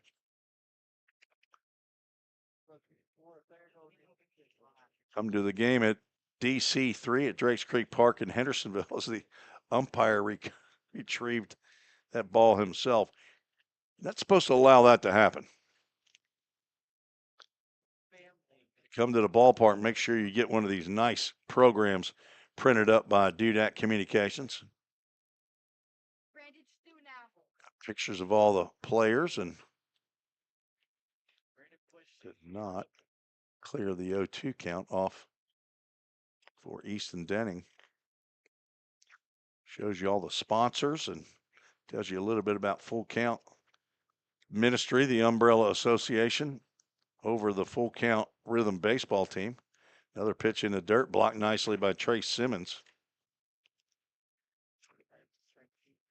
As the staff and the support folks for Full Count in the program also has the schedule.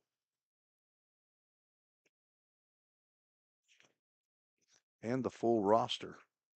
There'll be another printing of it later on as the roster will change. 2-1 catch is the outside corner for a called strike. Hey, get that second one up there too.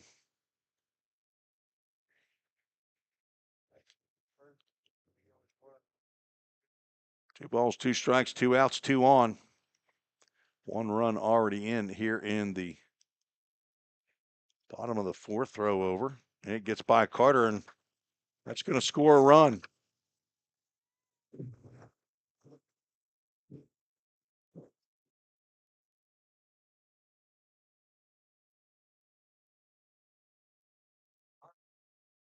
Error on the throw over. Runner at first stays put, but Madera comes in to score.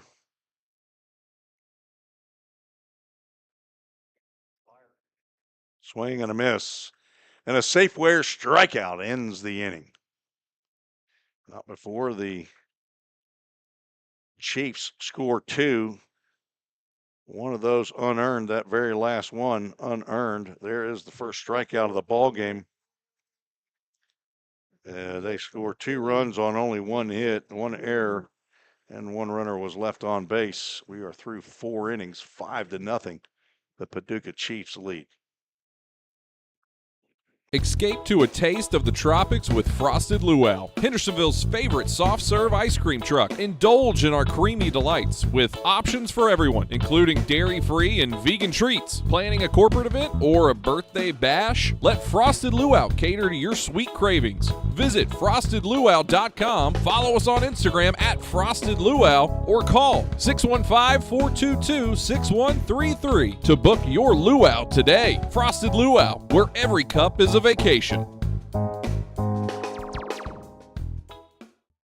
United Machine and Tool has been manufacturing the highest quality projects for a wide variety of industries for over 35 years. We deliver high quality CNC machine components and fabrication projects from prototype to production. United Machine and Tool is committed to quality and excellence in the manufacturing industry. We're located in Goodlettsville, Tennessee. Check us out on the web at umttn.com for any manufacturing need. That's United Machine and Tool, a proud sponsor of the Full Count Rhythm.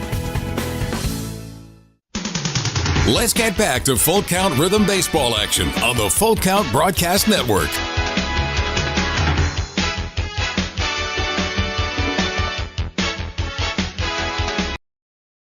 Drew Moorhead back out on the mound for the Paducah Chiefs.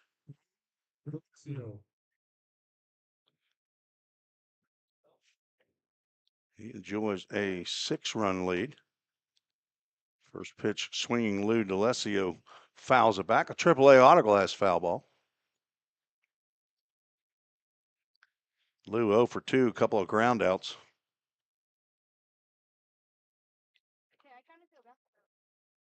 Swing and a miss on a high fastball, and he's down in the count 0-2. Third time through the lineup. See how they fare against the right-hander from Volunteer State Community College. From Clarksville, Tennessee, Rossview High School. D'Alessio lifts one out to right center field. Madera, the center fielder, over will make the catch for the first out in the fifth. Stay tuned. We'll have the alumni spotlight, the Rhythm Player Alumni Spotlight after this half inning. Had a live interview of last night's alumni spotlight, Drew Robertson. Again, the ball in the dirt, let's get a new one. I don't know why, that just is funny to me, but never used to see it in pro ball either. Not sure what really started that. Probably when all the checking of the pitcher's hand and glove and all that to see about foreign substances, I don't know, 5 years back or so. Moorhead has missed 3 straight to John Paul Head, who's 2 for 2 in this game, doubled in the first, had an infield single in the third. 3-0 is apparently not over the plate. Head was waiting for the umpire to call the strike. Fourth walk of the night by Moorhead. He scattered those. He had 2 in that first inning, got off out of a bases loaded jam, getting Blake Carter to ground out, but then retired the next 4 batters before giving up the infield single to John Paul Head. Head has reached base all 3 times he's come to the plate. Trey Simmons, a couple of ground outs as well tonight. He and Lou D'Alessio with ground outs to the pitcher and then ground outs to the shortstop. Let's see if he can not follow in the footsteps of D'Alessio and fly out to the center fielder. Time is called as I assume the pitching coach, Kent Wallace, will come out to have a chat with Moorhead. Nobody loosening in the Paducah Chiefs bullpen right now.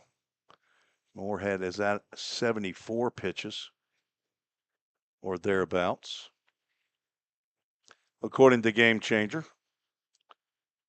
See if we've got some other scores we can get you. Fulton Railroaders leading the Hoptown Hoppers 3-0. They're playing in Fulton tonight. A couple of Ball State Pioneers had the first 3 hits of the game. A.J. Armstrong, 1 for 3. Jaden Perez was 2 for 2, now 2 for 3. And the Hoppers don't even have a hit yet in that ball game.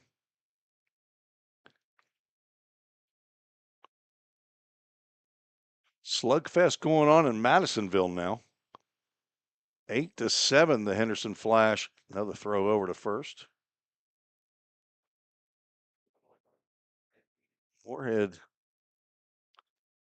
working with Easton Denning, first baseman. Delivers a called strike there after the meeting. We got 2-1 on there. And I'm sure they're right on that scoreboard.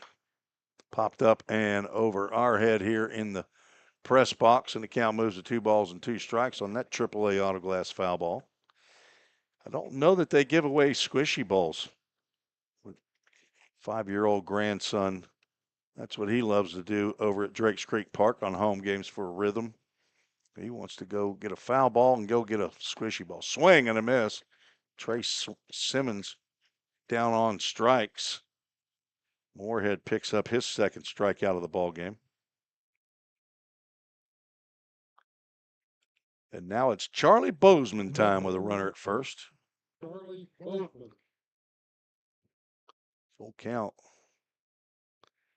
Only 3 hits in the ball game. Moorhead scattering 4 walks and 3 hits. Runner at first had a pretty good sized jump, but did not go.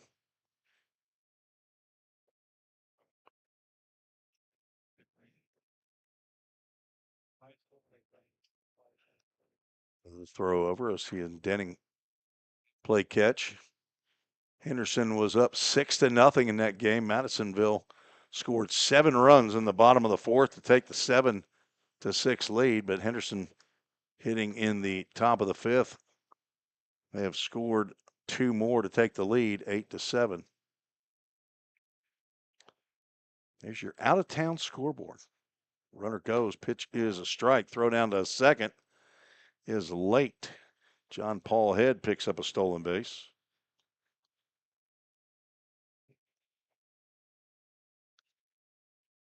And 1-2 count with a runner at second base for Charlie Bozeman. Walked in the first, flew out to center. And Madera is playing as shallow a center field as you'll see in the Ohio Valley League. Ground ball to the right side, but Noah Wagster gloves and throws on to Denning, the sure-handed first baseman. Makes the catch for out number 3. Retire the rhythm. No runs, no hits, no errors. 1 more left on base. That's 7 for the ball game for full count. So that brings us to the alumni spotlight tonight. Camden Angel, former outfielder for the full count rhythm. The mentor, as we're going to actually have 2 spotlights. Camden Angel name popped up as the mentor for our current pitcher, Dawson Sweeney, who apparently is okay after getting the ball hit off of his leg by Easton Denning. But Camden Angel played at Goodpasture High School and then went to, I believe, a community college in California, Cerrito Community College. That's where he was when he came to full count. I believe that was in the second year of the rhythm history. Then he went on to play at Martin Methodist. Currently works for Northwestern Mutual in the financial services industry and is still involved with Full Count Ministries. So appreciate Camden Angel and his support of these young men after his playing days are over.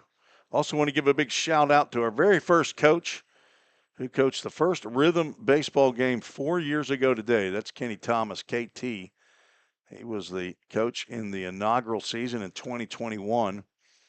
He is now up at Williamsport, Pennsylvania, as their season begins, I believe, today. I think he was on the road, he said in his Facebook post. And Kenny Thomas coached the rhythm in year number 1 after retiring from the University of South Carolina, Aiken. He was a head coach at Vol State for 12 years, then moved on to USC Aiken. I think he was down there for 20 plus years. So one of the good guys. He was back this summer. Went to visit some folks. He played baseball at Trevecca. They've retired his number 19, over there at Trevecca. Javin Gautier fouls the first pitch off.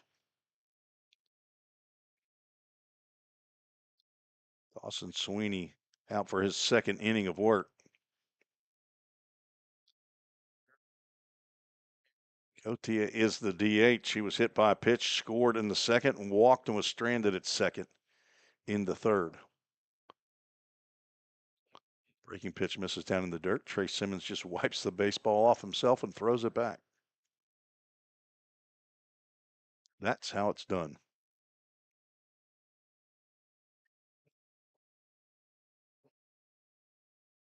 Chiefs trying to get to 4-1 on the season.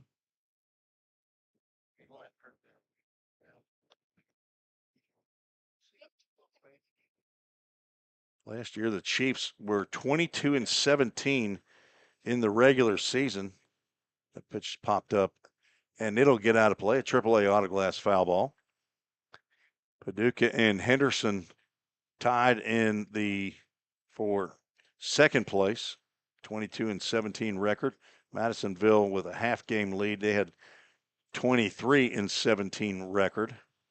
Paducah then lost to the Henderson Flash in the semifinals. Best 2 out of 3, and finished 23-19 a year ago. Henderson Flash won the championship last year in a 5-horse race. Full Count Ministries, Full Count popped up. That's going to get into the stands. Did not hear anybody scream. Tell you, after being at home and having Andrew Holmes handle the camera and the scorebug, I am really not doing a good job on this scoreboard. And a pretty mediocre job on switching the cameras. Full count pitch again, and that is another foul ball.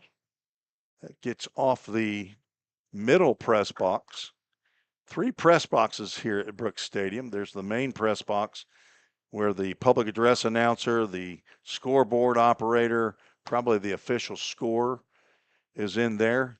And then a press box on either side that is for the home broadcast and for the visitors broadcast. As far as I know, I'm the only visitor that broadcasts. Swing and a miss. Dawson Sweeney gets a Safeware strikeout to begin the 5th. Back-to-back strikeouts for Sweeney.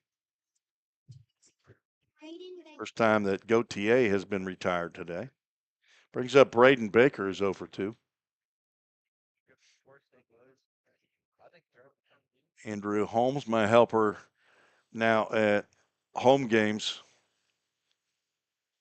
He was suggested to be by my friend Andy Rucker. That ball is grounded, very late swing.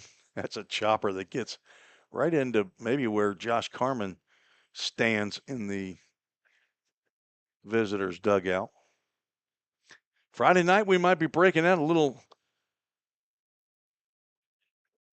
chat with the skipper in the dugout. Another foul ball. AAA Autoglass foul ball gets out of play. A couple of years ago, Zach Williams, a former play-by-play man at home, had a mobile microphone, and we chatted with Josh Carman in the dugout. We're going to see if we can bring that back out on Friday night, missions night. 0-2 pitch. Comes in and hits number 22 right on the left bicep. I don't think it caught that elbow guard. So the second Chief hit tonight. Gautier wore one. Hayden Choate delivered that. And looks like we're going to have a pinch runner.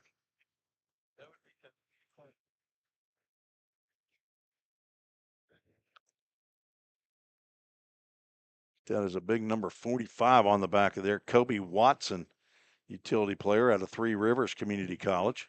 He's going to come in for Braden Baker, who's a Murray State racer. I'm not sure if he's an incoming freshman, but he's from Murfreesboro, Tennessee. It doesn't tell me where he went to high school, but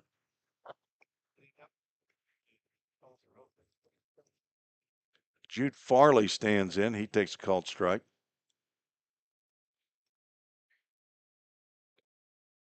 So Kobe with a K, Watson.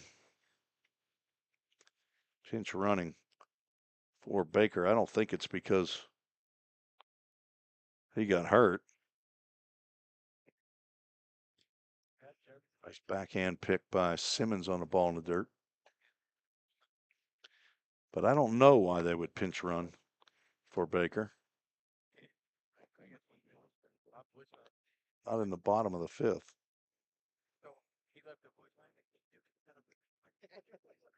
1-1. Misses away.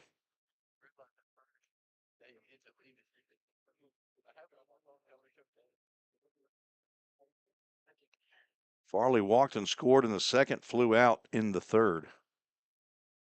Batting here for the 3rd time in the bottom of the 5th. He's an 8-hole hitter. Dawson Sweeney delivers another pitch outside. He's now gone 3 balls and a strike.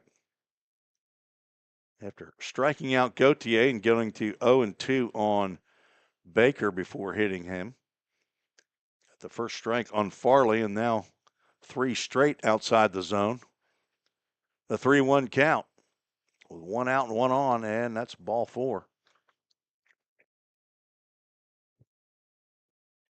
Third walk of the game for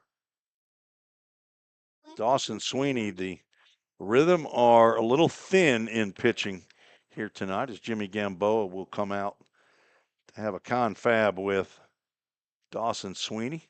He's going to be joined by the entire infield. Rhythm, after a day off, will be home on Friday to take on the Fulton Railroaders and start the season over as the games are played Fulton, Henderson, Hoptown, Madisonville, Paducah. And then those 5 straight away again. Fulton, Henderson, Hoptown, Madisonville, Paducah. So it's a pattern. Fulton at home on Friday, missions night. Away at Henderson. And then back home on Sunday to take on the Hoptown Hoppers before going back out on the road. Madisonville on Monday. That's going to start kids camp week. So the 9th through the 12th, kids camp, a couple of hundred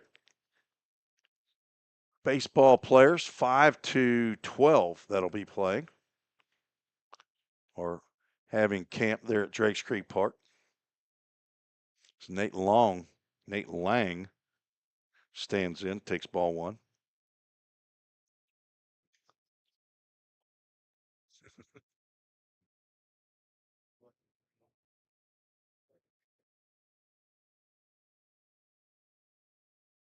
Oh, so it's not Rayanne. I think that's how I've been pronouncing it. There's a called strike. Well, I appreciate any help I can get on pronunciations. I sure don't like to mispronounce. Ryanne is pronounced Ryan. Not, okay. Well, if you look at it, that's the way it should be pronounced. I want to put an A between that R and the Y, is apparently what my issue is. So I'll write the Ryan next to Ryanne. John Paul Head's sister, Ryan. Thank you, Leanne. As that ball is drilled to the right side on his knees. Stockton goes to second for 1, but that's all they'll get. Nice play there to grab the hard hit ground ball. Second baseman number 6.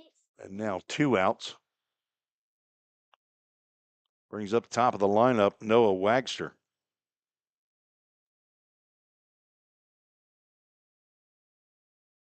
Toby Watson over at third base. Nate Lang at first.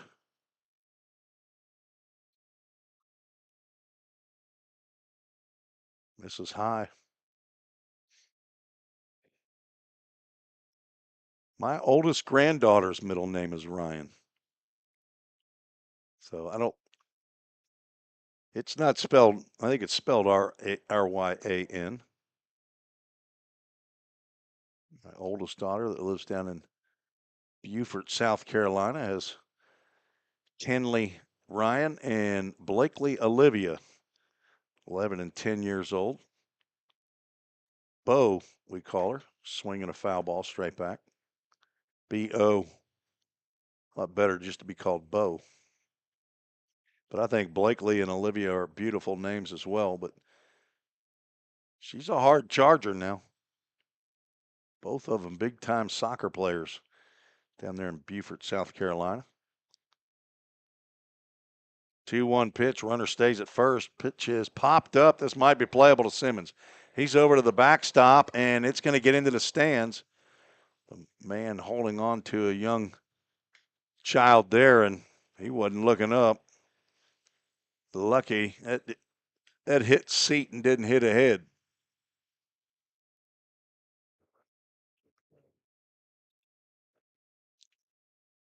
A John Paul head or a Ryan head, or a Paul or a Leanne head,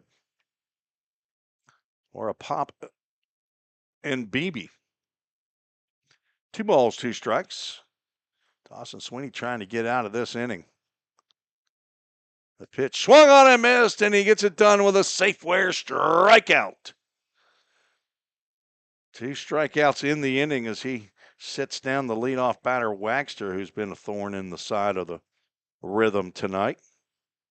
3rd strikeout of the ball game for Dawson Sweeney, who's on in relief of Hayden Choate, who went the first 3 innings. No runs, no hits in that inning. 2 men left aboard as we head to the top of the 6th. And it looks like we'll have a new pitcher for the Rhythm to take on. We'll tell you about him when we return right here on the Full Count Broadcast Network. Hey, I've been thinking, bank fees can seem pretty cruel. Well, they did until I went to Volunteer State Bank. I found a bank with a local personalized service and free checking. Yeah, may I present to you Kasasa. Now, it's kind of like my checking account is paying me instead of the other way around. Visit one of our 11 locations or anywhere you have a phone. Real people, real solutions, right here. Member FDIC Equal Housing Lender. If you didn't know, the Full Count Rhythm is part of the organization called Full Count Ministries.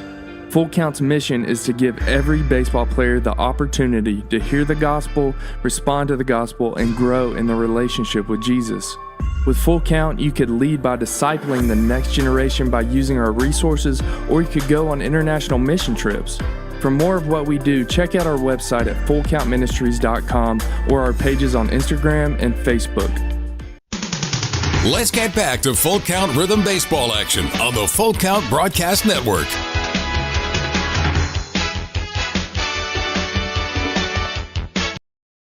New pitcher on for the Paducah Chiefs, number 29, Connor Myatt, a right-hander out of Rend Lake Community College, hometown La Center, Kentucky. Never heard of it. Heard of Rend Lake Community College. I know the head coach over there, Chris Modelmog, common spelling of Modelmog, of course, and he's a former assistant coach for Dave Jarvis at Belmont, where I met Chris. And Chris got out of coaching for a little while, started a sporting goods store, and got back into coaching a couple of years ago, went back to Rend Lake. That's where Jim McGuire also coached as well, part of his almost 40 years of coaching. Chris, one of the good guys in baseball as well. Got several from Rend Lake here on this squad. Ethan here is who I was thinking about the other couple innings back. He was at Earlham College that came from Vol State. He's a Cincinnati boy like me. Jake Merrick, he's not a Cincinnati boy. He's a Knoxville boy. Chops one to the right side, denting on a couple hops. Handles that. Let's get over there and show it to you. It was an easy ground ball. Thought I was already there, but I wasn't. Broadcaster error. Don't fire me. I like doing this too much. Merrick, one of the 3 Farragut boys here. Jim and Angie Merrick's son. Grounds out. Now Blake Carter popped out and grounded out, stands in.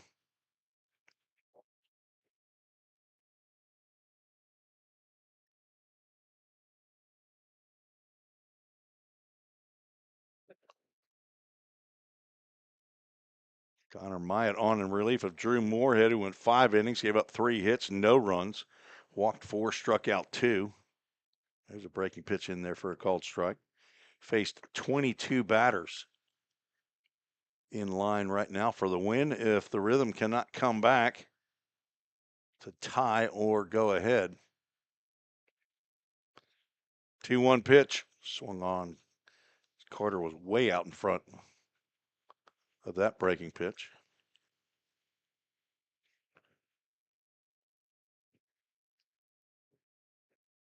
I believe Blake's been in every game. He is. He's been the first baseman in 4 of the now 5 games. He was in the DH. Another happer, and that's going to get a bite out of Farley behind the plate. Let's see if he did, in fact, go into third base. Is Kobe Watson the new third baseman? Came in as a pinch hitter for Braden Baker. He's also a pitcher, utility player.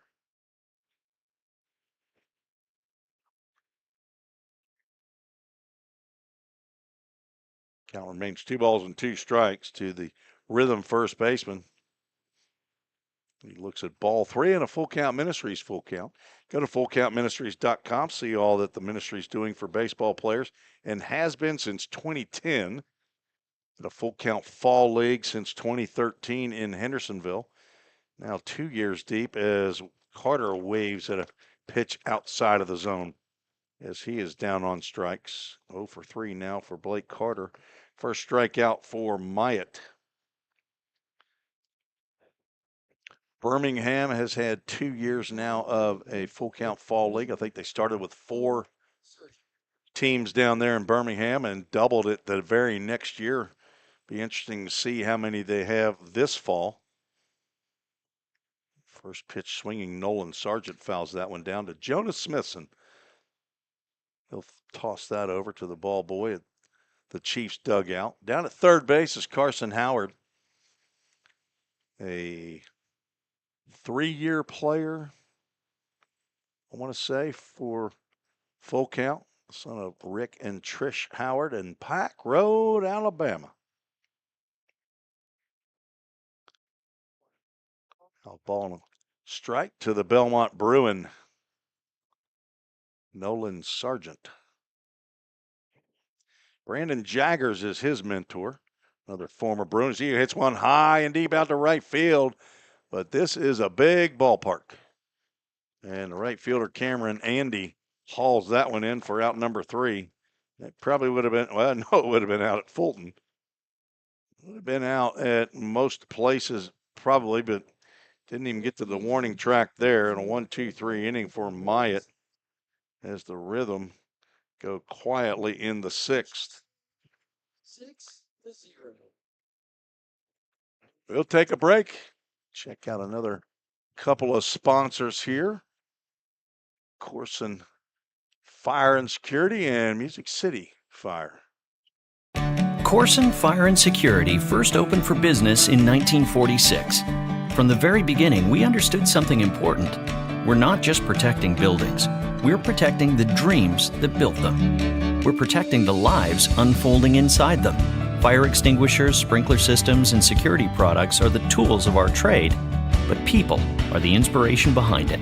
For 7 decades, we've never forgotten that. Corson Fire and Security. Corson.com. We all think about our home's yards, gutters, floors, and so much more. When was the last time you thought about your sprinkler system? That's where Music City Fire Sprinkler steps in. It may shock you that in-home sprinkler systems are discreet and affordable. Let the experts at Music City Fire Sprinkler tell you for themselves. Give them a call at 615-826-7450 or check them out on the web at mcfs.us.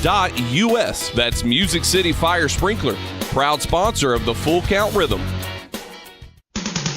Let's get back to Full Count Rhythm baseball action on the Full Count Broadcast Network.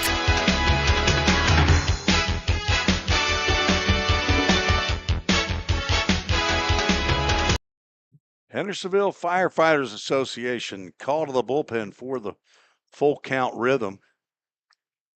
Garrett Sims, the new pitcher, out for Full Count. Left-hander from Middle Tennessee State University by way of Columbia State Community College. Hometown Chapel Hill, Tennessee. Played his high school baseball at Summit High School, the Summit Spartans. He is a rising redshirt senior for Middle, professional sales major, the son of Brad and Lindy Sims, brother to Sydney, grandson of a granddaddy and Grandma Paula there in Shelbyville, Tennessee. Paul and Grandma Cheryl. Santa Fe is what he calls it. I think people call it Santa Fe. Somebody's going to have to help me out on that one.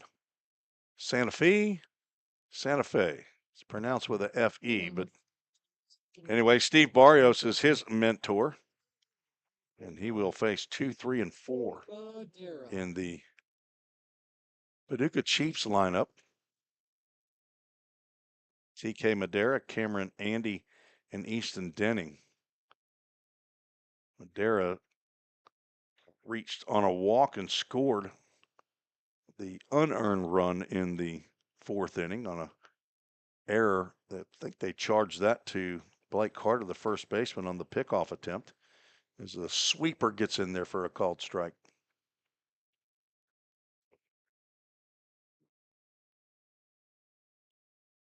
Sims was the first relief pitcher out of the bullpen in game 1 for the Rhythm up at Fulton, as he gets a swing and a miss. Went 1 1/3 innings, no hits, no runs, 5 walks, 2 strikeouts.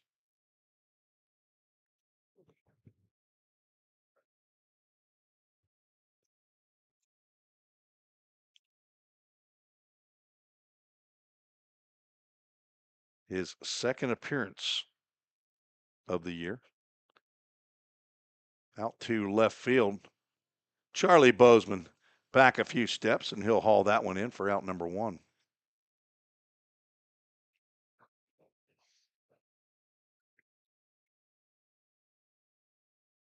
Bring Cameron Andy, who's 1 for 3 to the plate. He's got RBI on a ground out in the 4th.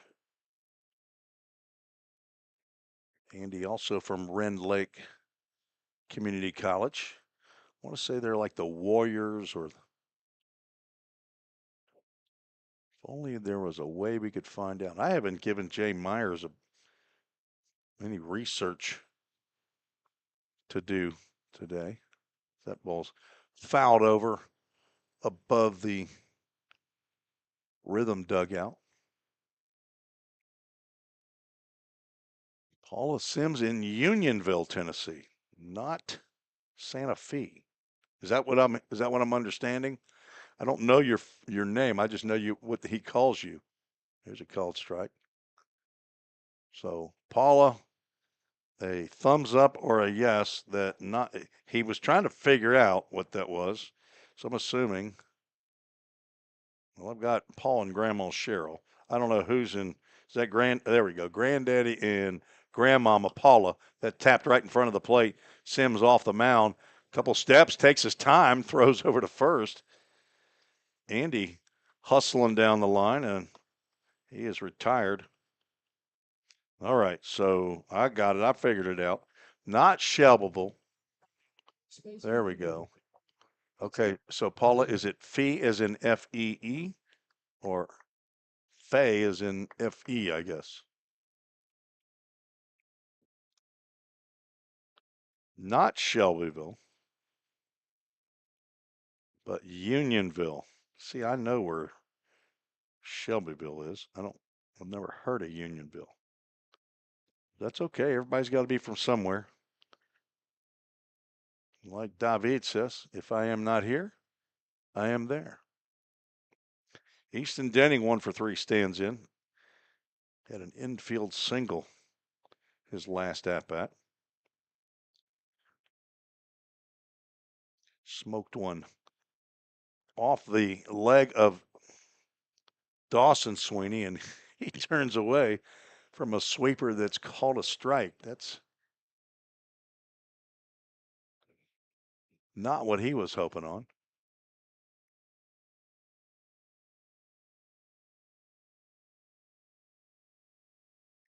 Sims trying to get a 1-2-3 inning here in the 6th. Denning fouls that one back. So I'll make the notation, not Shelbyville, but Unionville for Granddaddy and Grandma Paula. Wonder if that's still in Bedford County. Inquiring minds want to know. The Warriors, Rend Lake Warriors. Stand down, Jay. I got it. Chopper due short. Croc charges. Gloves. Strong throw in the dirt. Carter cannot pull it out. Croc might have rushed that throw just a little bit. Denning does not run like TK Madera or Cameron Andy. He can pick him up and lay him down when he's hunting a double, though. Led the TCCAA in doubles, I believe, this year. I know he was up at the top toward the end of the year. I just don't know if Jack Vogley at Walters State ended up catching him at the end of the year. Brett Haas stands in. He's 2 for 3. He swings at the first pitch, fouls that off of somebody who has equipment on behind home plate. It'll be an E6 to allow Denning to reach.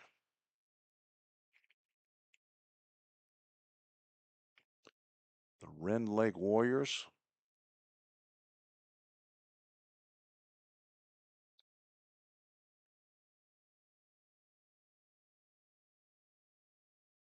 play in, I believe, the GRAC, Great Rivers Athletic Conference.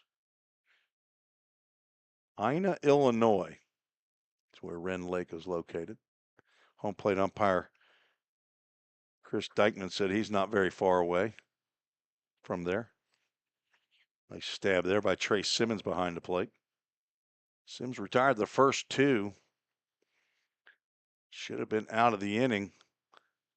The chopper from Denning to short, but Kroc rushed his throw, got it in the dirt. He's got a very, very strong arm, does Logan Kroc. He's played every inning so far this year for the Rhythm at shortstop. 2-1 pitch. Cracked out the center field. Lou D'Alessio has that one measured and makes the catch. 4 out number 3, so not a 1-2-3 inning, but no damage. As we are now 2/3 of the way through this ball game. No runs, no hits, 1 error, 1 runner left on base. I did say about the tie game after 9, that rule is the home team has to tell the home plate umpire at the beginning of the game whether or not they want to be the offense or defense, as I explained that rule, the new extra inning rule. So I'll try to revisit that as when we come back. Not that it's imminent here. 6-0. Paducah leads. Escape to a taste of the tropics with Frosted Luau, Hendersonville's favorite soft serve ice cream truck. Indulge in our creamy delights with options for everyone, including dairy-free and vegan treats. Planning a corporate event or a birthday bash? Let Frosted Luau cater to your sweet cravings. Visit frostedluau.com, follow us on Instagram at Frosted Luau, or call 615-422-6133 to book your luau today. Frosted Luau, where every cup is a vacation.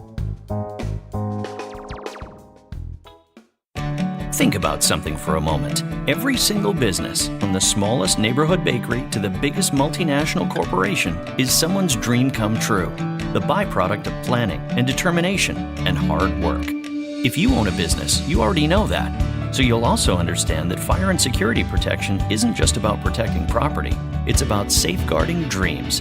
At Corson, that's what we've specialized in since 1946. Corson Fire and Security. Corson.com.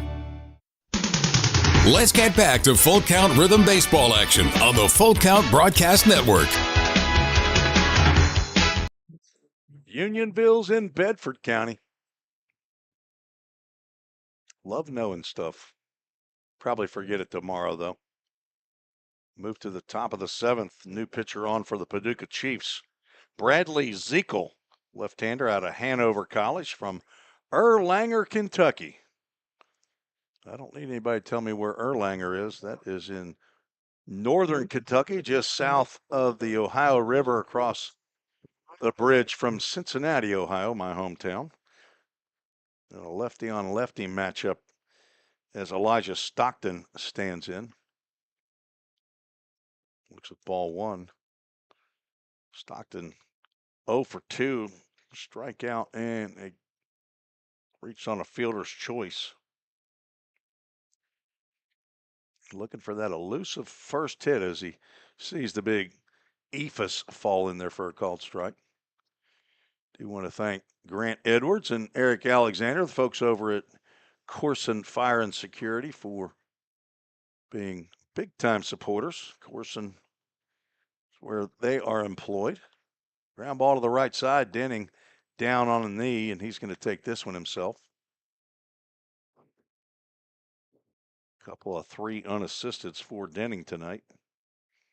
And now the switch hitting Logan Kroc will move around to the other side of the batter's box. Hit right-handed. Couple of flyouts to left field in his first 2 plate appearances. Logan also looking for it. Nope. Well, oh, there. I thought he was pointing to a new batter. He was pointing to another visit. This is our home plate umpire. It is Logan Kroc. Where's the number 1? Swing and another fly ball out to left field. He's going to be 0 for 3 with 3 flyouts to left field. 2 left-handed and 1 right-handed. Center fielder number 20, Lou D'Alessio. Now D'Alessio stands in. He's 0 for 3. Came in 2 for 7 with a home run, 3 runs scored, a couple of walks, hit by pitch, and an RBI. Quiet night for Lou. And another ball in the dirt.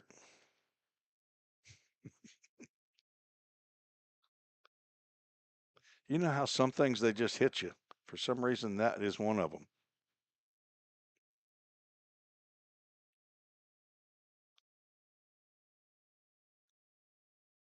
Guess what?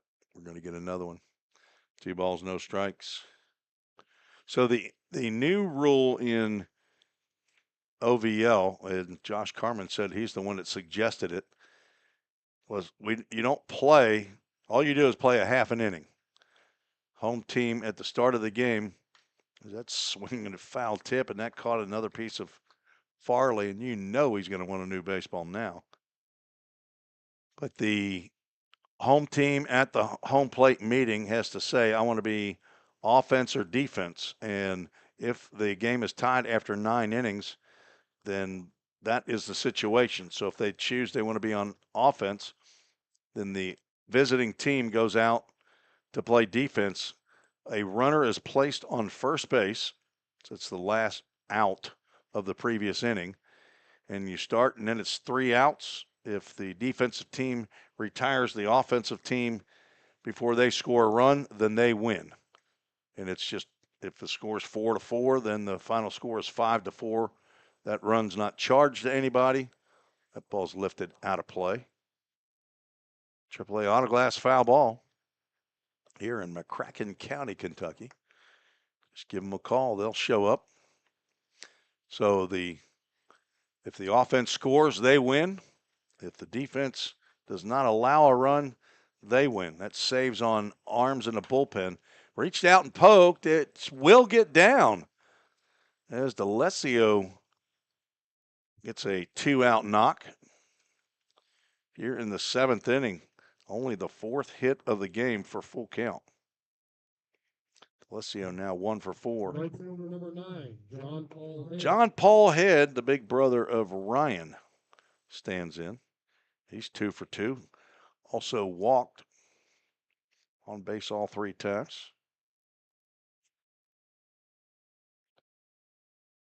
Down by 6. I would not expect Lou to be off. Head looks at a called strike.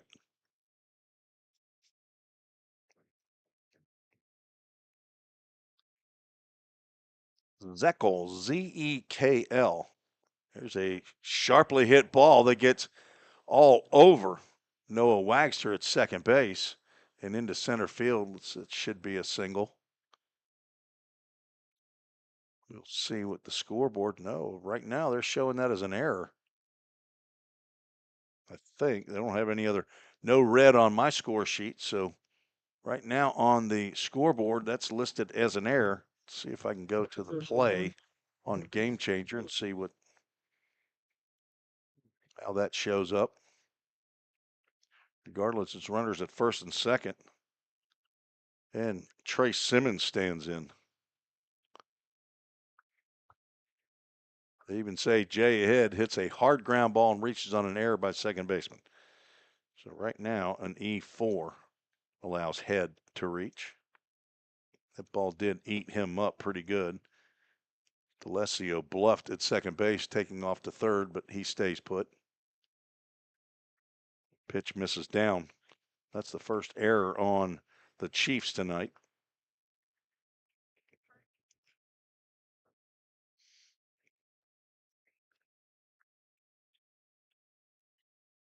Now he takes off. Gets in there without a throw. Pitch is down for ball 2. And there'll be a visit from the pitching coach, Kent Wallace. Another 2-0 count. So double steal. John Paul ahead, heads down to second base. D'Alessio with the steal of third. That's now heads second in the ball game. Again, Friday night after the day off tomorrow, it is missions night at the park at Drakes Creek Park. If you can't make it there in person, you can bid on the missions night jerseys that'll be worn by the Rhythm players that night, and there'll be an auction that you can bid on for each of the numbers. Taking on the Fulton Railroaders, Cancun Lagoon, Meat Sweats, food trucks that'll be there, dessert trucks, Frosted Luau, and the local lemon. And the mission trip participants, those that will be going on mission, are encouraged to attend the game, and they'll come out. I assume it's the same as they've done year after year. They'll come out onto the field and be recognized. As that pitch sailed high, and a 3-ball no strike count to Trace Simmons with Charlie Bozeman waiting his turn. 3-0 is in there for a called strike.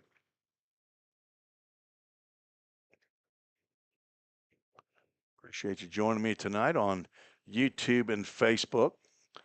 It's a big difference from last year in the Prospect League, where home games we didn't have Facebook.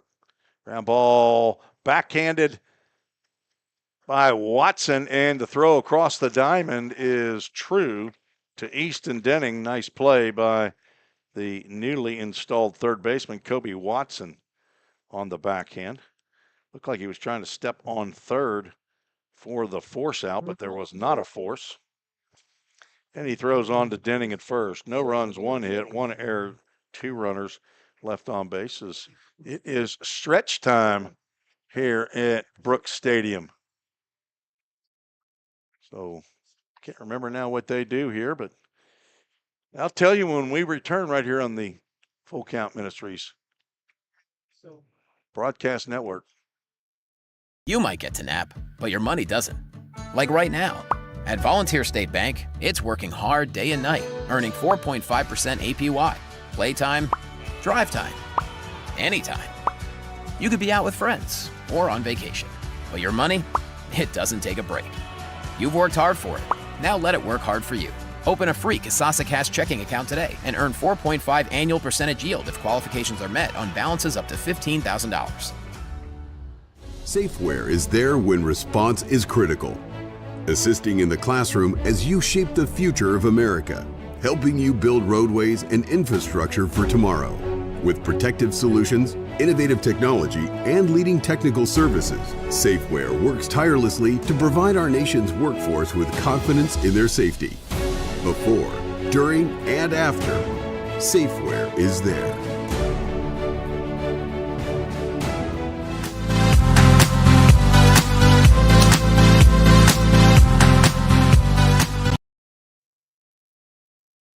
Well, they sing the Take Me Out to the Ball Game.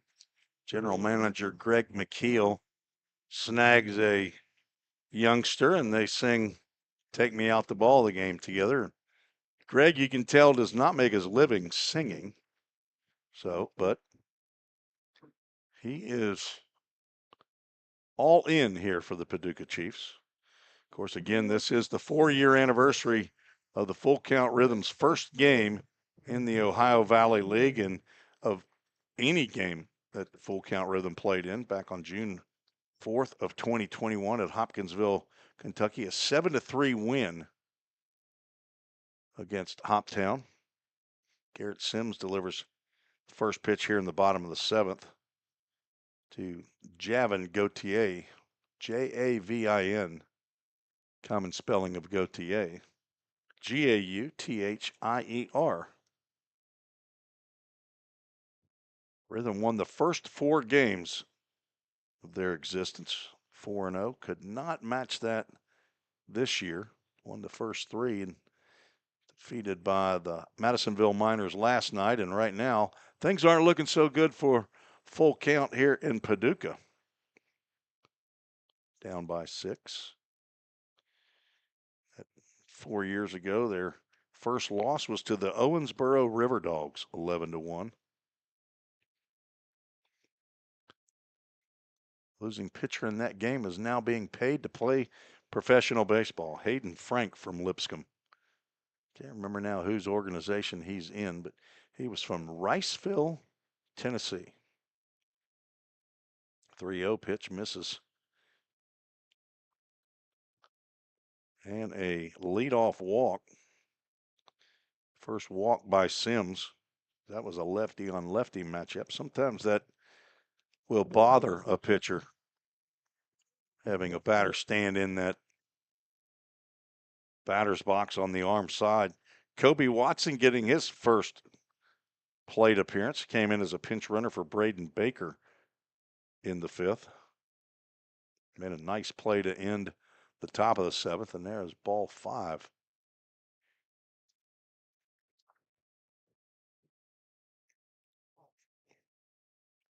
Saw Garrett Sims walking into Drakes Creek Park the other night when we played there, and he was carrying a fishing pole. Must have been fishing there on the road as you come into Drakes Creek Park over there by Myers front porch, one of the Full Count Rhythm supporters right there at the corner. Main Street. That ball's lifted out to left center field. Lou D'Alessio on his horse, diving and makes the catch. Highlight play there by Lou. He lost his lid again, but have to wait for the umpire to make the call. A sliding backhanded grab for out number 1. Put a star by that one for D'Alessio.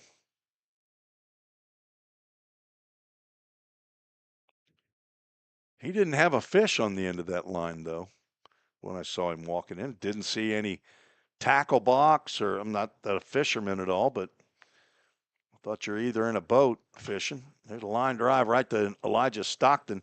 He makes the grab, but hustling back to first is Gautier. Jude Varley with the line drive. That's a Reese family joke on the pronunciation of Farley. There's a rival soccer team in my daughter's youth soccer league, and we were 2 of the best teams. He actually had the best team in there, but every time we played him, that's how we'd have to say the name of their team. We're going to play Farley's team. Jude, I'm sure, is unrelated. Nate Lang stands in. He's 0 for 2. Walked, drove in a run with a bases loaded walk, and steps back from a slider in there for a called strike.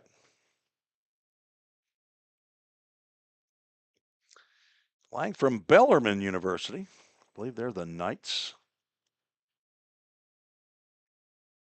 Kevil, Kentucky. Could be Kevil, Kevil, Kentucky. Or it could be totally hypo. Already seen a couple of typos. Again, I don't know what year he is. Swings and fouls that one out of play. A AAA autoglass foul ball. The Doris family, you can call them at 615-581-0400. Autoglass repair, replacement, recalibration, mobile service, lifetime guarantee. I have all of that. Actually, I don't own the car anymore. My daughter Delaney does down in Columbus, Mississippi. Nearly hit with that pitch inside. Full Count Ministries, Full Count, as I get that other strike up there.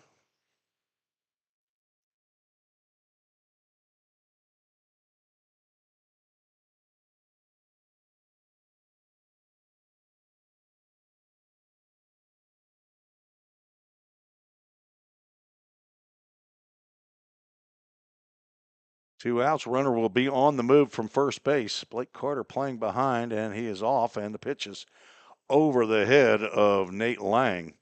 Goes to the backstop, second walk of the inning.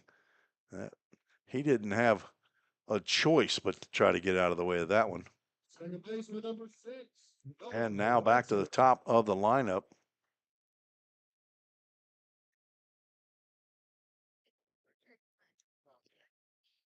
Playing that Volunteer Bank commercial. It's an old commercial because Volunteer Bank has rebranded. They're now Volunteer Bank, no longer Volunteer State Bank. I believe we have just checked an email from the queen of Full Count Ministries, Brooke Carmen, and looks like she sent me the new ad. So hopefully we'll get that added in. Make the change for the new Volunteer Bank advertisement.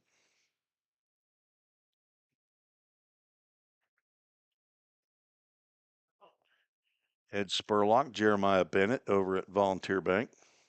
Appreciate their support. 2 on, 2 out. Wagster takes a called strike. Earlham College. He's a fellow Cincinnatian.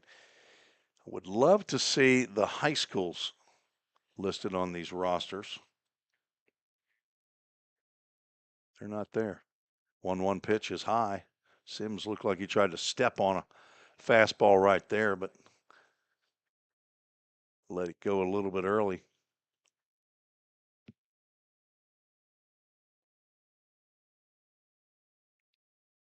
It's like Ryan Sweeney getting loose down in the bullpen. Just delivered about a 93-mile-an-hour fastball to whoever the catcher is that's standing up. Ground ball to third, backhanded by Merrick. He'll take the easy road over to third base. Step on the bag for out number 3. No runs, no hits, no errors. 2 runners left on base in the 7th. It's getting late here.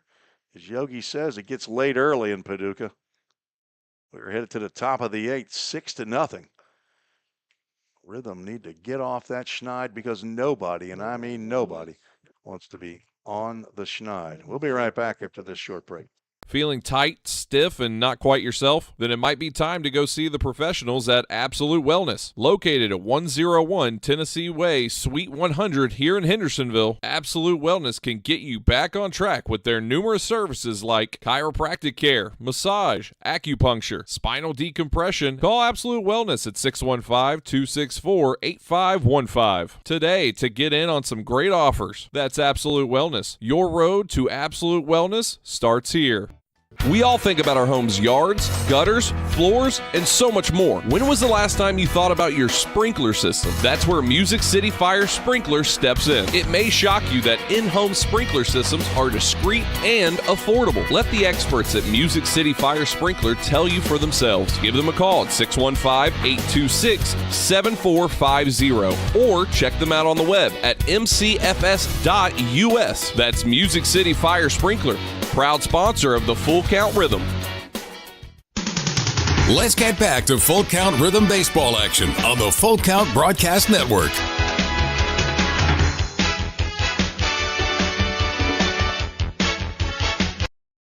Top of the 8th we go. A new pitcher on for the Paducah Chiefs. Apparently he forgot his uniform. He's got a different number on out there. Wearing number 23, but he's actually number 13 on the roster. Aiden Cope, right-hander from Hanover College, Zionsville, Indiana. I think that's on up north, but I could be wrong. It might be a Zionsville, Illinois, up there by Chicago. Maybe that's what I'm thinking. The sidearm right-hander on to face 4, 5, and 6 in the full count lineup. Charlie Bozeman, first one. He sees that pitch coming from the dirt and fouls it off. Bozeman 0 for 2 with a walk.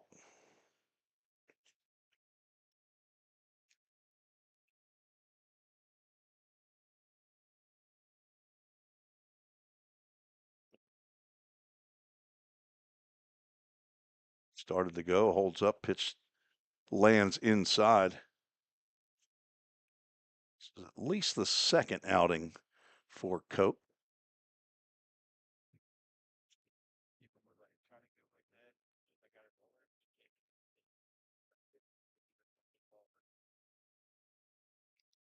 Two balls and a strike.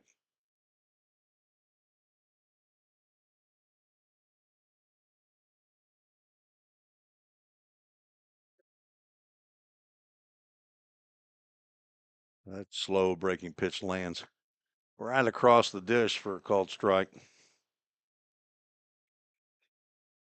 Zeckel went 1 inning, gave up 1 hit, no runs. After Drew Moorhead's 5, Connor Myatt and Bradley Zeckel 1 inning apiece, as that one sliced over the head of the on-deck batter. Jake Merrick ducks out of the way of that. Count stays 2 balls and 2 strikes.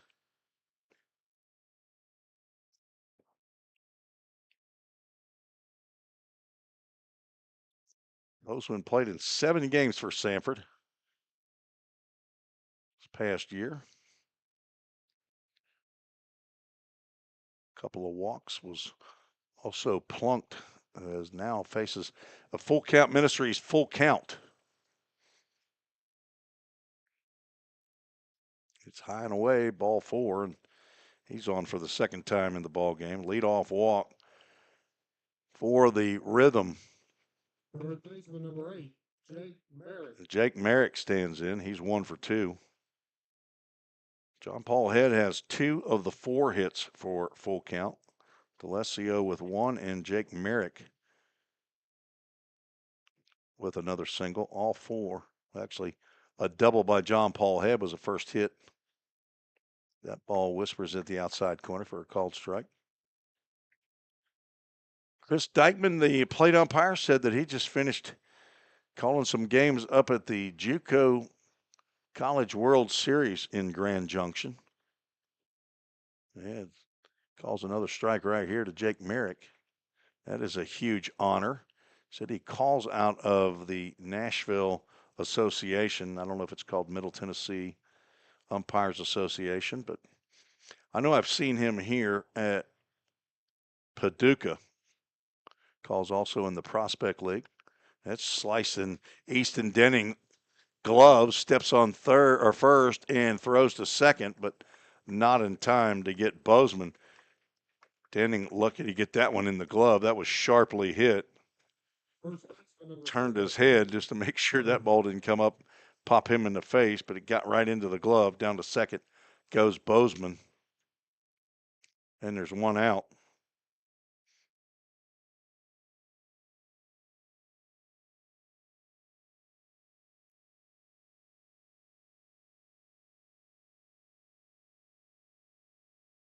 Sidearm delivery to Blake Carter is outside the zone. Carter looking for his first hit of the ball game. Reached on a fielder's choice, popped out to the first baseman and struck out swinging. I'll tell you, there's some guys that they would rather have a fingernail removed than bat against a sidearm pitcher. I didn't love it. I just lowered my hands. Tapper foul at the plate. And just try to extra focus.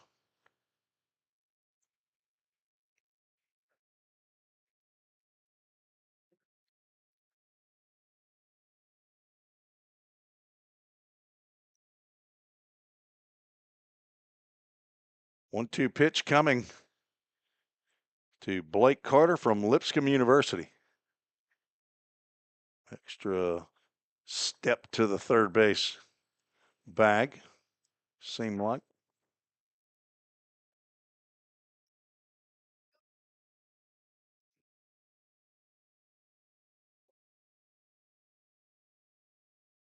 2 balls, 2 strikes. Slow breaking pitch just down. And a full count. Ministries, full count.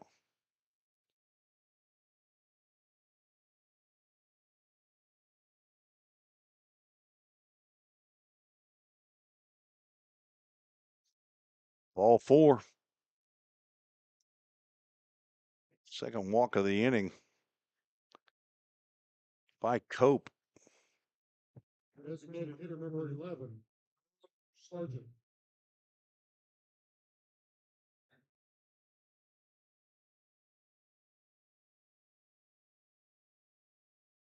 Nolan Sargent 0 for 2 with a walk. A couple of flyouts. Looking to get the rhythm on the board. And he's not going to do it because he's going to go on down to first base with a hit by a pitch. Walk, and a hit batter have loaded the bases with 1 out. Number 6. That'll be Elijah Stockton's opportunity to get the first RBI and see if we can drive in that Framework Athletics first run of the game. But it's going to be a visit. Going to have to talk about it. This is Zach Williams' favorite part of the game right here. Former play-by-play broadcaster for the first 4 years of full count rhythm baseball. Got that young family now, so not sure what happened with the catcher's mask out there, but it comes sliding down the mound for some reason. See if we can check on some scores. Madisonville Miners have gone back up on the Henderson Flash. Pitching is a problem apparently tonight in Madisonville. 25 hits in that game so far, 19 runs, 3 errors, so many long balls. 1 for the Miners, 2 for the Flash.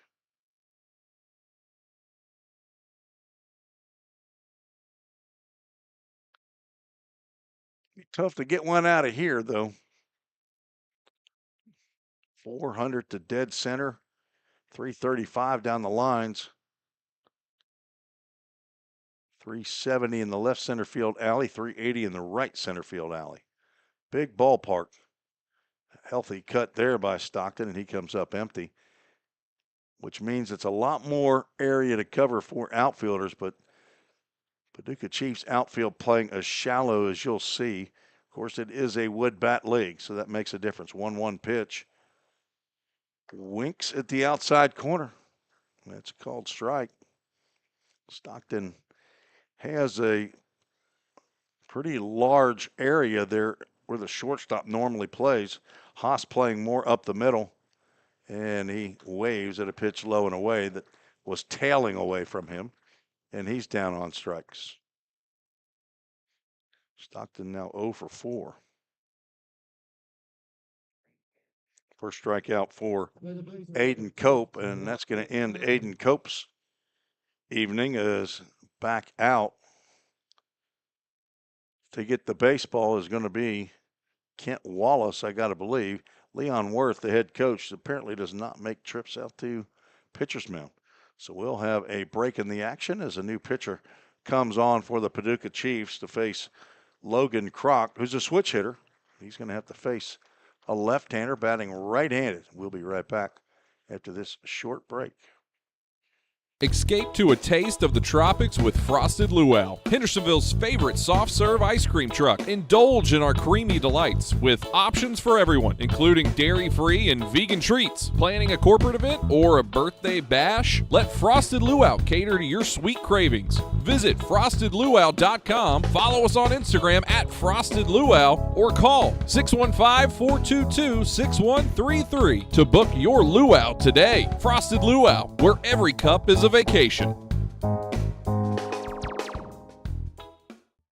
United Machine and Tool has been manufacturing the highest quality projects for a wide variety of industries for over 35 years. We deliver high-quality CNC machine components and fabrication projects from prototype to production. United Machine and Tool is committed to quality and excellence in the manufacturing industry. We're located in Goodlettsville, Tennessee. Check us out on the web at umttn.com for any manufacturing need. That's United Machine and Tool, a proud sponsor of the Full Count Rhythm. Let's get back to Full Count Rhythm Baseball action on the Full Count Broadcast Network. And the third Vol State Pioneer, now former Vol State Pioneer, Braxton Alexander, out of the bullpen for the Paducah Chiefs. 6 foot, 195-pound redshirt sophomore. He actually is a redshirt junior as he heads on to Union Commonwealth up in Barberville, Kentucky. He's from Cannon County High School. He's a Lion from Woodbury, Tennessee. Son of Brian and Andrea Alexander, big brother to Andrew. Papa and Mimi, they're in Reedville, Tennessee. Got a medical red shirt, the 2024. I do not have his current stats for 2025 yet. Of course, he does play for the opposition, but young man that he and the starting pitcher, Drew Moorhead, two of Hen Vol State Pioneers that were part of the Full Count 242 discipleship group this year at Vol State. Swinging at the first pitch is Logan Kroc and fouling that off. AAA autoglass foul ball.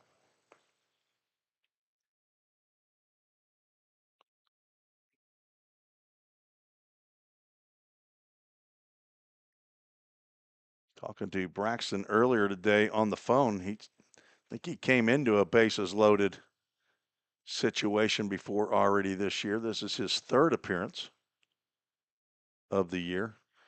That said that the stats are not accurate, apparently. So looking them up as another ball gets out of play down that right field line.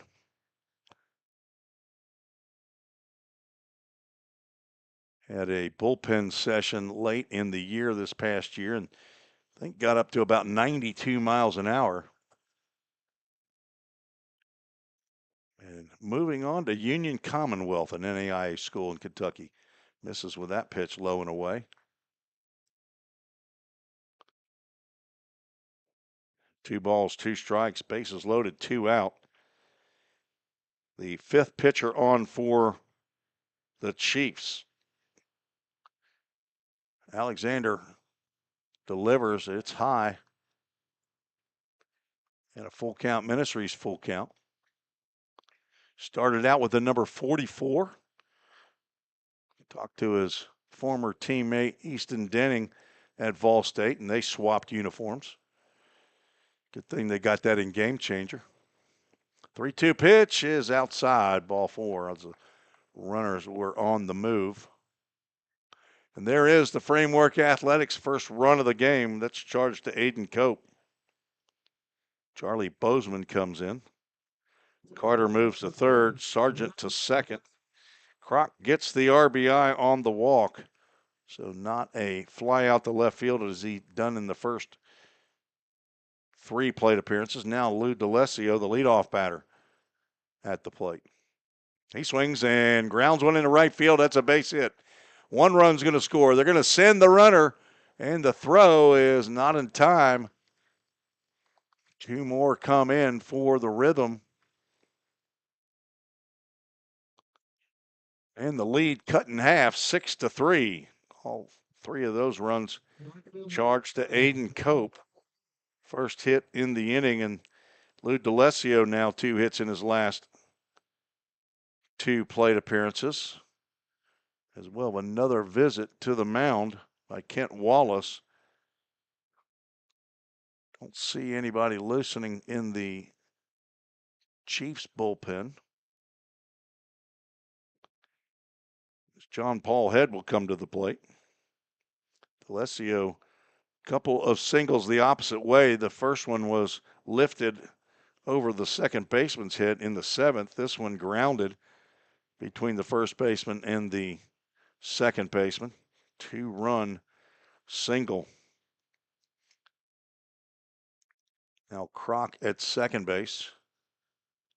As now we have a couple of umpires out at the mound to have a chat.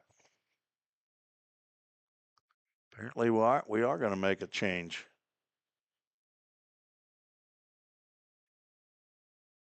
Alexander is going to get 2. And a pitching change for the Paducah Chiefs. Brevin Scott, a right-hander from Murray State. He's from Franklin, Kentucky, just across the Tennessee line. As he will come on to face John Paul Head. Alexander faces 2 batters, walks 1, gives up a hit. It's not recording out. 2 runners on base are his responsibility. Aiden Cope's night is finished. He goes 2/3 of an inning. Does not allow a hit. But gives up 3 runs on 2 walks and also plunked the batter. Those 3 runs all earned as he faced 5 batters.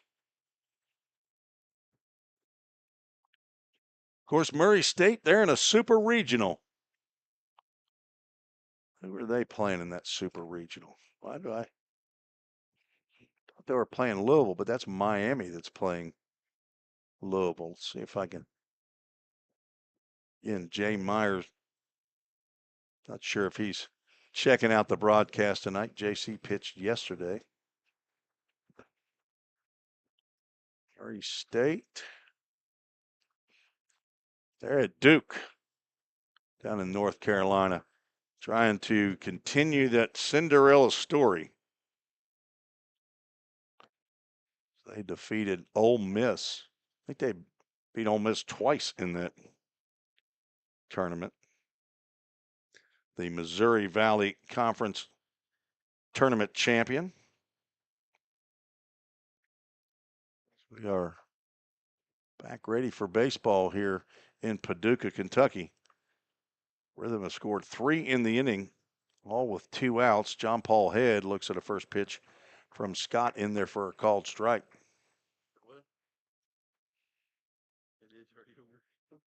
Head 2 for 3, reached base all 4 times. Also walked and reached on an error.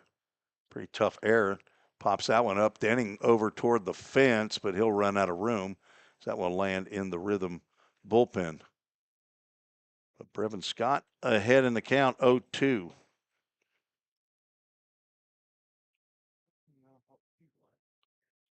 It's like 3 players from Murray State or headed to Murray State on the Paducah Chiefs roster. 0-2 pitch. And John Paul Head does not go around. Everybody on the Paducah Chiefs defensive alignment was heading into the dugout. And I have to say, they checked down at first base, and our unknown umpire said, no, he did not go. Wow, that might be a break right there, depending on what happens with John Paul Head. He lifts one out to center field. TK Madera on the run. He is burnt. Toasted cheese. 2 runs will score, and John Paul Head driving in more runs for the Rhythm. And that's the problem when you play that shallow in college baseball. A 2-run, dude, that double. John Paul Head and the Rhythm have stormed back to within 1. Head now 3 for 4 with a couple of ribeyes. His second double of the day, straight over the head of TK Madera. As Logan Kroc comes in to score. It's his 6th run of the year that he scored. And Lou D'Alessio.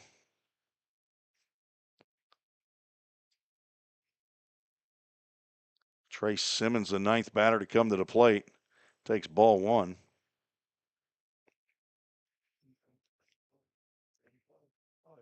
Charlie Bozeman, who started it off with a ringing walk, is in the on-deck circle. There's a pitch that whispers at the outside corner for a called strike.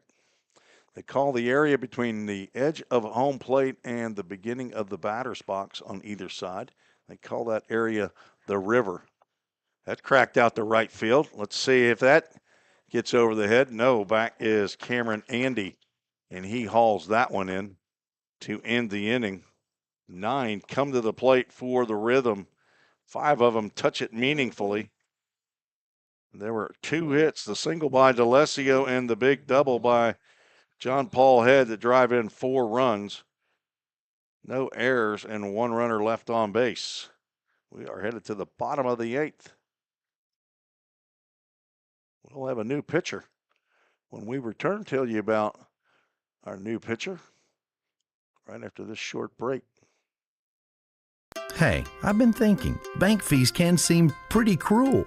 Well, they did until I went to Volunteer State Bank. I found a bank with a local personalized service and free checking. Yeah, may I present to you Kasasa. Now, it's kind of like my checking account is paying me instead of the other way around. Visit one of our 11 locations or anywhere you have a phone. Real people, real solutions right here. Member FDIC Equal Housing Lender. If you didn't know, the Full Count Rhythm is part of the organization called Full Count Ministries. Full Count's mission is to give every baseball player the opportunity to hear the gospel, respond to the gospel, and grow in the relationship with Jesus. With Full Count, you could lead by discipling the next generation by using our resources, or you could go on international mission trips. For more of what we do, check out our website at fullcountministries.com or our pages on Instagram and Facebook. Let's get back to Full Count Rhythm Baseball action on the Full Count Broadcast Network.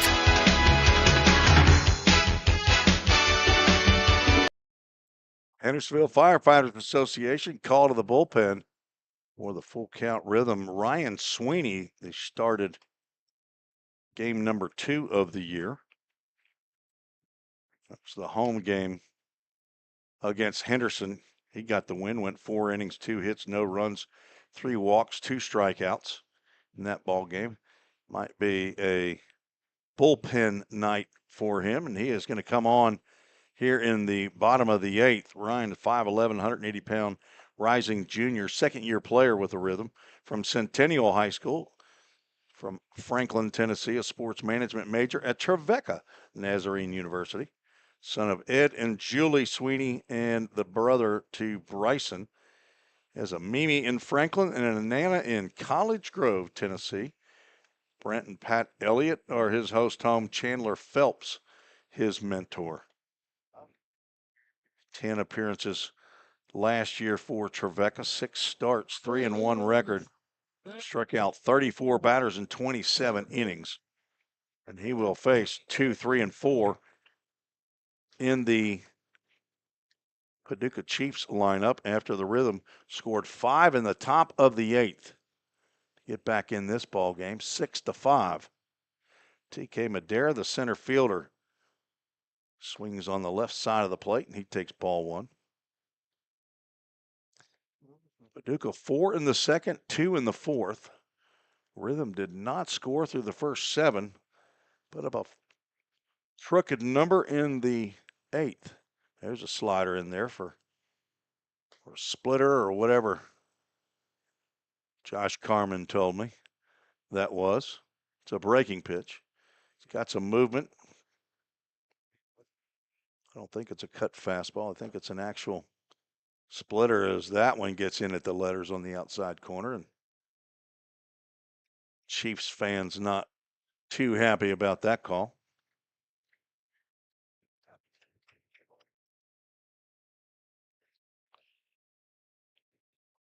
Swinging a foul ball off the screen. Count remains a ball and 2 strikes. Madera 0 for 3, walked and scored in the 4th. Want to keep him off the bases because he can run very quickly.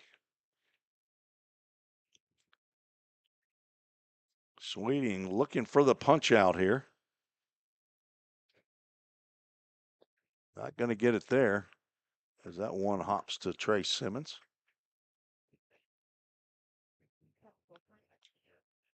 Jackson Cothran did not make the trip. Could get much needed rest. Hopefully he'll be back Friday after the day off. Was not available yesterday either. So Jackson, if you're listening in, hope you get to feeling better. High chopper to third. Merrick charges, gets it on one hop, throws to first, and they're not going to get Madera. That's going to be an infield single, and he runs very quickly. He stopped about 2 steps after first, though. That's not recommended. Right fielder number 32, Cameron Andy. But Madera reaches first. We'll see if they put him in motion or they have Andy squaring it around the bunt. He's the 3-hole hitter. He's 1 for 4 in this game. Squaring and pulling the bat back. Ball 1.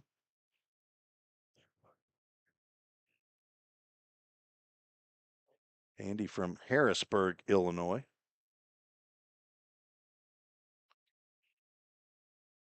Normal lead for Madera. He does not go, and the pitch is high and inside. Is where you probably want to put it if he's trying to bunt.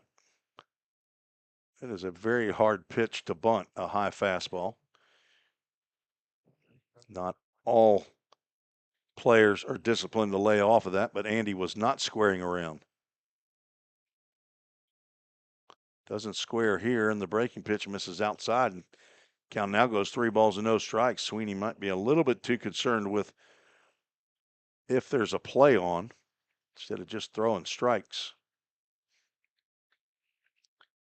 Stay tuned. Well, the Chick-fil-A of Rivergate player of the game. There's a fastball at the letters for a called strike. And again, John Paul Head looking to be a 2-time Chick-fil-A of Rivergate player of the game. 3-1 is high, ball 4, and first 2 have reached here in the bottom of the 8th for the Paducah Chiefs. Both teams coming in 3-1 record. The Chiefs on a 3-game winning streak. First baseman number 44, Easton Denning. And Easton Denning. And it'll be interesting to see if they're going to ask Easton Denning to bunt. Pretty sure in his 50 games that he played for Vol State, he didn't square around one time. 3-hole hitter every game for Vol State. He is not squaring, and he is swinging early. Fouls that one down the first baseline. These two might have faced. Vol State played Trevecca in the fall. I don't remember if Ryan Sweeney pitched in that. He might have.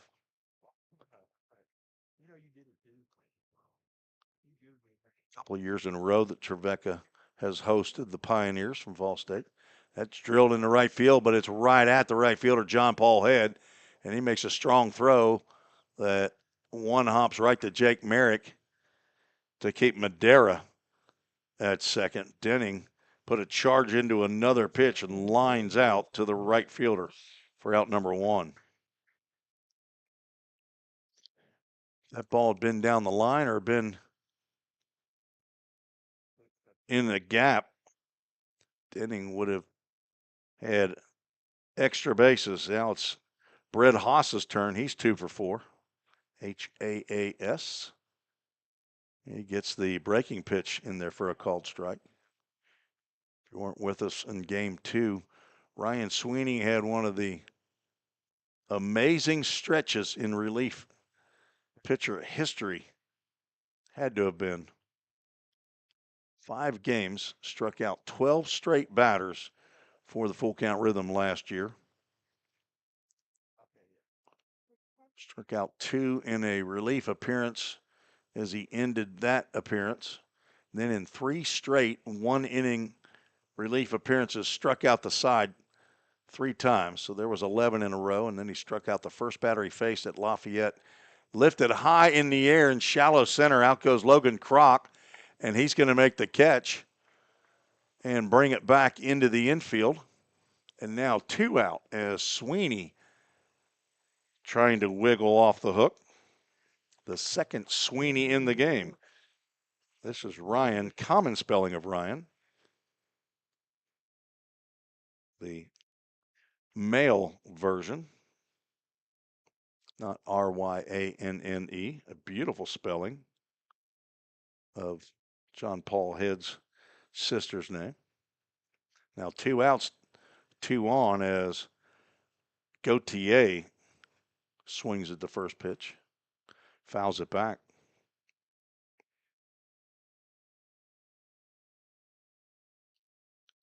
TK Madera hit a chopper to third, beat it out for a single. Cameron Andy walked. A line out by Easton Denning and a pop out. As now Gautier is down in the count 0-2. This would be a big momentum shift for the Rhythm for them to come in for the top of the 9th. They need to hold the Chiefs here in the bottom of the 8th and score in the top of the 9th to keep playing. The 0-2. Swing and a miss and a Safeway strikeout. Ends the 8th. Ryan Sweeney gets it done, his first strikeout. And the Chiefs leave 2 runners on. They've left a runner, 1 or 2 runners on base every inning. 12 batters, so 12 runners have been left on base. And we will go to the 9th. We'll be right back. See the exciting finish of another full count Rhythm baseball game. Feeling tight, stiff, and not quite yourself? Then it might be time to go see the professionals at Absolute Wellness. Located at 101 Tennessee Way, Suite 100 here in Hendersonville, Absolute Wellness can get you back on track with their numerous services like chiropractic care, massage, acupuncture, spinal decompression. Call Absolute Wellness at 615-264-8515 today to get in on some great offers. That's Absolute Wellness. Your road to Absolute Wellness starts here. Compliant with code. If you're a facility manager or building owner, you've heard the term plenty of times. At Corson Fire and Security, we work to keep buildings compliant with the most demanding code of all, our own. We've been protecting people and property since before most of today's codes were even written. And what we've learned along the way makes us the best choice to partner with for the future. Corson Fire and Security, celebrating 70 years. Learn more at corson.com. Let's get back to Full Count Rhythm baseball action on the Full Count Broadcast Network. Head to the top of the 9th. Rhythm will send Charlie Bozeman, Jake Merrick, and Blake Carter to face Brevin Scott, the relief pitcher that came on to get the final out in the 8th after giving up the double to John Paul Head. So that commercial there for Absolute Wellness. Josh Carman been to that chiropractor a couple times as Bozeman swings at the first pitch. Said he recently went in for a massage. Dr. Anthony Ramos of Absolute Wellness suggested that he get a massage, and he goes see Brutal Beth. That is the name of their masseuse. Brutal Beth. What a name. Josh was scared when he went to see her. Said it hurt, but feeling better now. 1-2 count now to Charlie Bozeman. Bozeman walked a couple times, 0 for 2, and check swing fouls that one off. Started the 5-run rally in the 8th. Drew a walk and was the Framework Athletics. First run of the game. Want to thank Ryan McDuffie, Zach Duke over at Framework Athletics for their support of Full Count Rhythm Baseball and the Full Count Ministries. Ryan McDuffie, one of the original members of the Full Count Ministry group. Just missed low and outside to Bozeman. Paducah trying to stave off the comeback from the Rhythm. Rhythm trying to move to 4-1, as is Paducah. They want to check down at first base. You can't see that umpire with that view. But he said no, he did not go with the safe sign. Again, our unknown subject. Full Count Ministries, full count to Bozeman. Breaking pitch, and it gets by the catcher. That looked like a pretty good pitch. Apparently called ball 4. Ball got by the catcher. I thought Bozeman was going to leave there running, but he nonchalantly started walking off and tossed the bat away. I was waiting for him to sprint to first, thinking that was strike 3, but Jake Merrick now at the plate. Throw over to first, sidearm from Scott. Brevin Scott trying to save it for Drew Moorhead, who got the start, 5 innings, 3 hits, no runs. And the fastball in there for a called strike to Merrick. Reed Glover rooting for the comeback win. Director of discipleship for Full Count Ministries. Another breaking pitch lands high. Merrick a hit in 4 plate appearances, also a walk, so he's 1 for 3. A couple of ground outs to Easton Denning, the first baseman. 1-1, swung on and fouled straight back by the man who wears the snowman number on his back, number 8.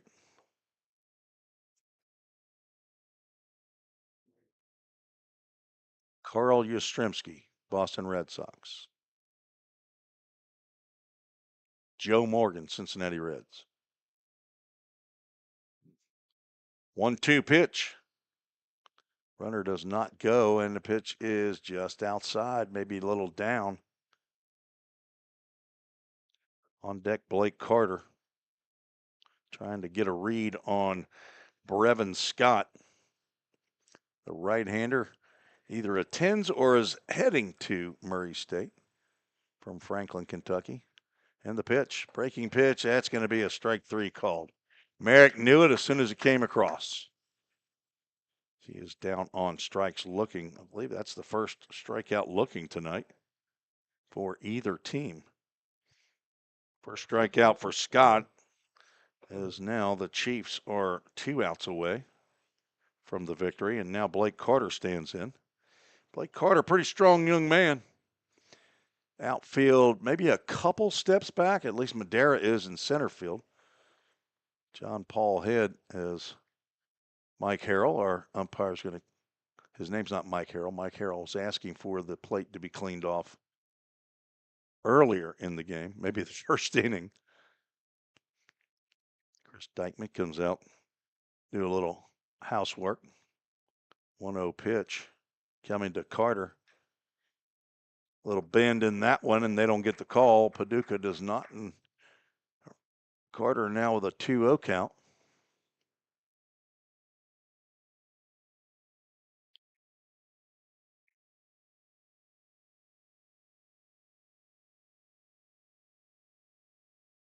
Another breaking pitch. That seems like that's Scott's go-to pitch right there when he wants a strike. I might be sitting on that. See if we can drive something in a gap right here or down a line. Try to score Charlie Bozeman from first base, and the pitch, another bender, and it's another strike. Clearly wasn't looking for it. Looking maybe for, after the breaking pitch, another fastball, but that's what you do. You try to keep the hitters off balance. 2 balls, 2 strikes, and out, and a runner on base. That's the tying run. Another one, cracked down. That's going to get over the third baseman's head, looped into left field. Bozeman will drop the anchor at second base. 2 have reached here in the top of the 9th. Little soft line drive over the head of Kobe Watson, the third baseman. Blake Carter gets his first hit of the ball game, 4th of the year. Nolan Sargent with an opportunity to drive in the tying run. Blake Carter at first, Charlie Bozeman at second base. Swing and a high pop-up in the infield and just on the outfield grass as Brett Haas makes the catch. 4 out number 2, and now Elijah Stockton will come to the plate. That's the last hope for the Rhythm. Just gone over the 3-hour mark here in Paducah for this ball game. Stockton 0 for 4, and this is a great time for your first hit in the Rhythm uniform. Instead, the ball gets by Farley, and that will roll to the backstop. Now 2 runners in scoring position. See how they score that. Looked like a pitch that Farley should have handled, but they call it a wild pitch.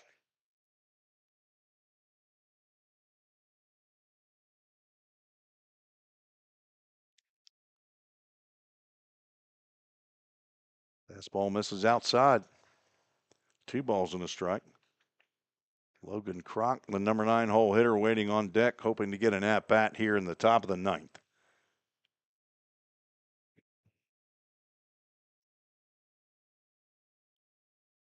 Another inside pitch is Scott having trouble throwing strikes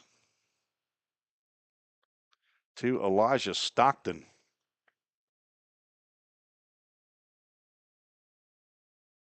Rising sophomore Kentucky Wesleyan Panther, and he's going to draw the 4-pitch walk, and the bases are jammed. Second walk of the inning by Scott.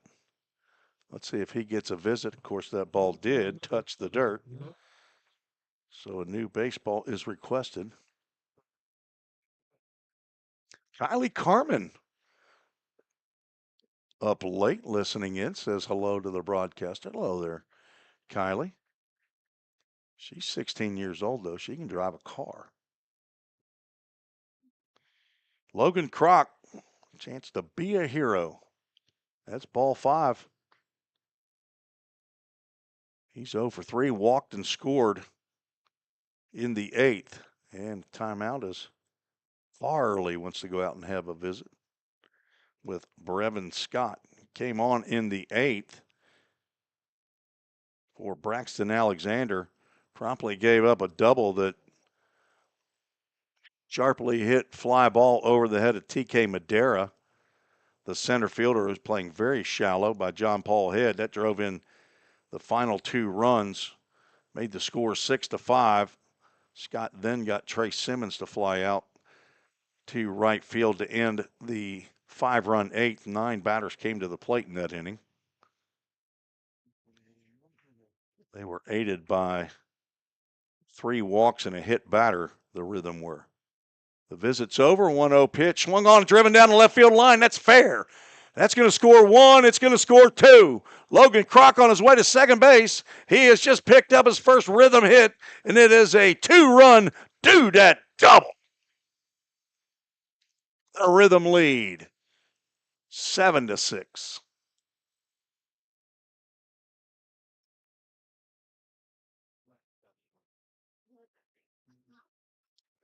Runners now at second and third. Logan Kroc comes through with a line drive opposite way. Now Lou DeLessio at the plate. Takes a called strike on the outside corner.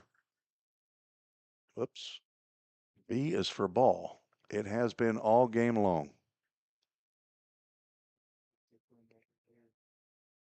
Two more in scoring position. D'Alessio has 2 RBIs on a single already, but now he's down in the count 0-2. I believe he was down in the count 0-2 when he got the single.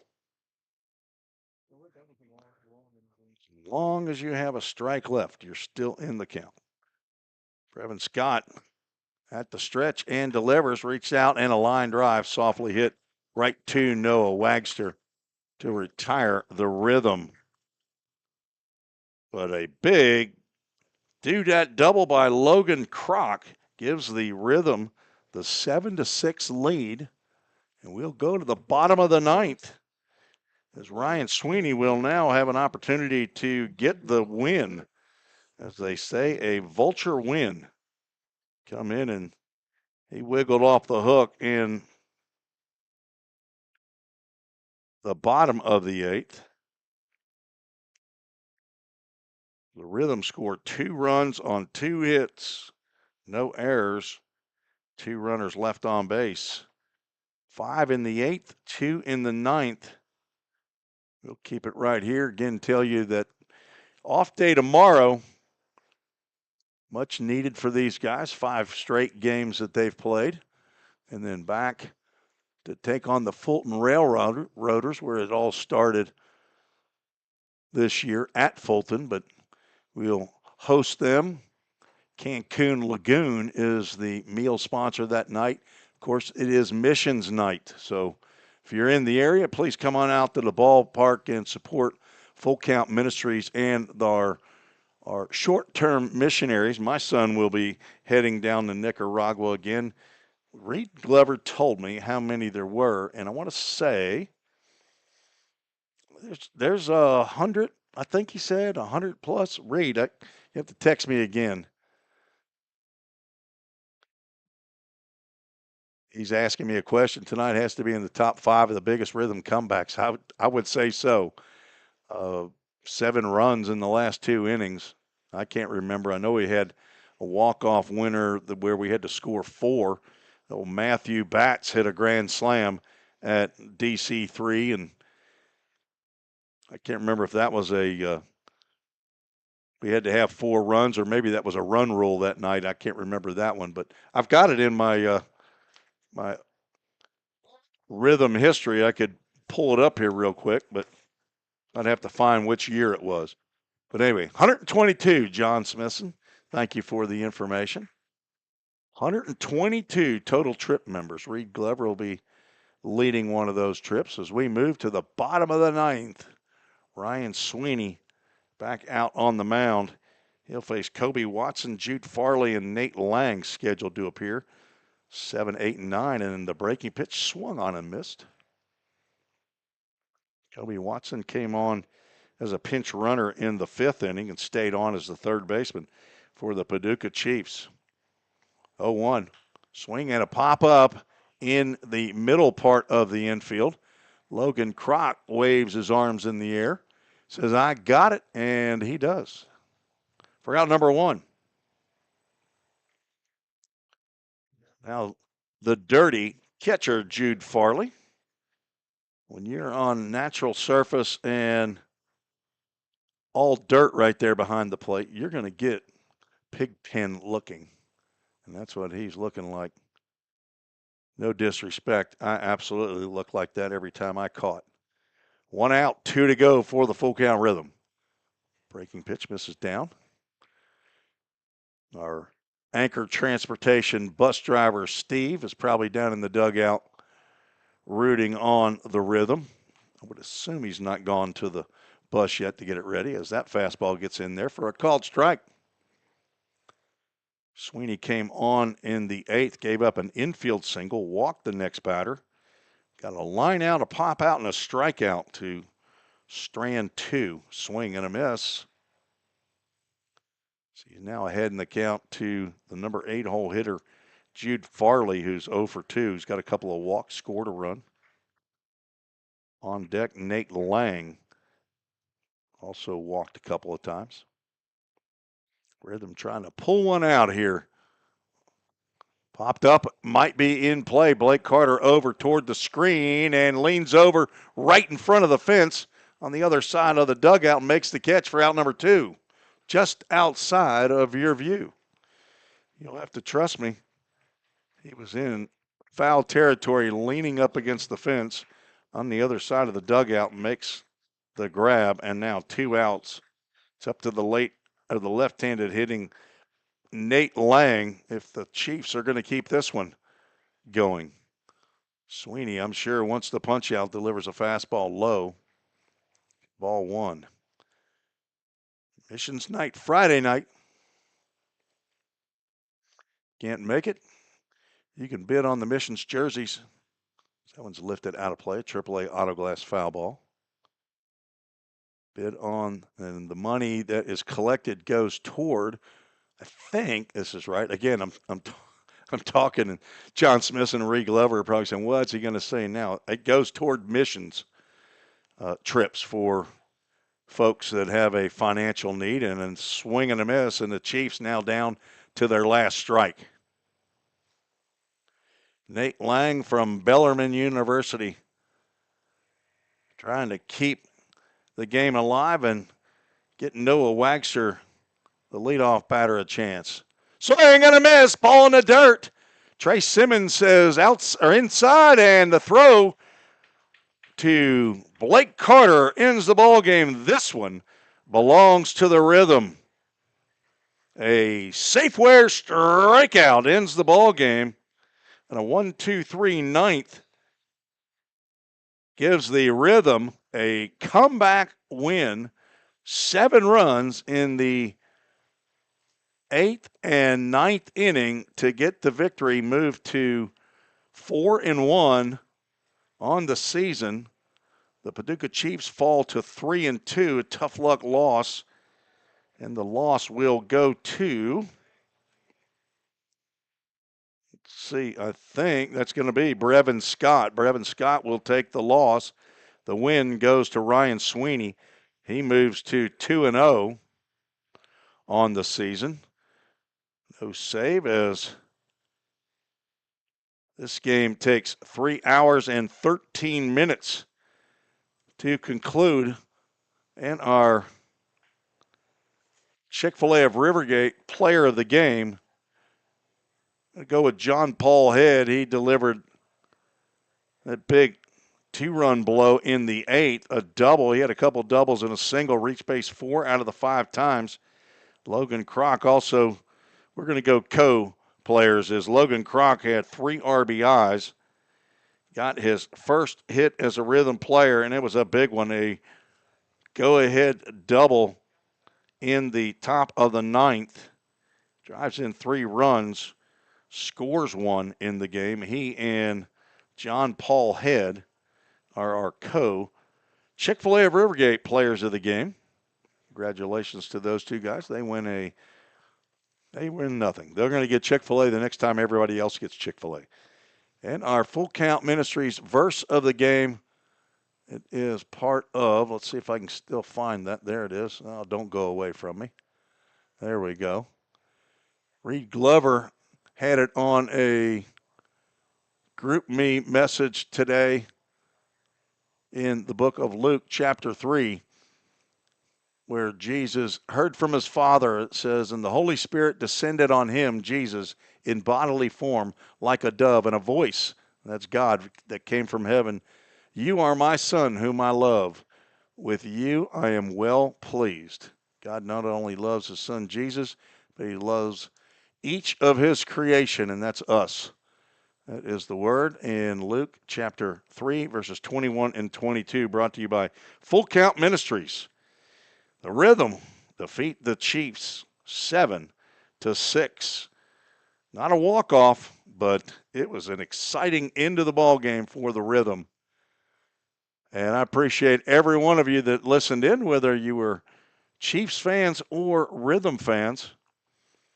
And I'll have to pack it up quickly to get on the bus, and they don't leave me heading back to Hendersonville, Tennessee, back to Framework Athletics. So for Jonathan Smithson, the director of ministry at Full Count Ministries, head coach and general manager Josh Carman, This is Tim Reese saying God bless you. Thank you for watching and listening. Another production of the Full Count Broadcast Network. Good night, everybody. This has been another Full Count Rhythm Baseball game presented by Full Count Ministries and Chick-fil-A of Rivergate. We'll see you next time right here on the Full Count Broadcast Network.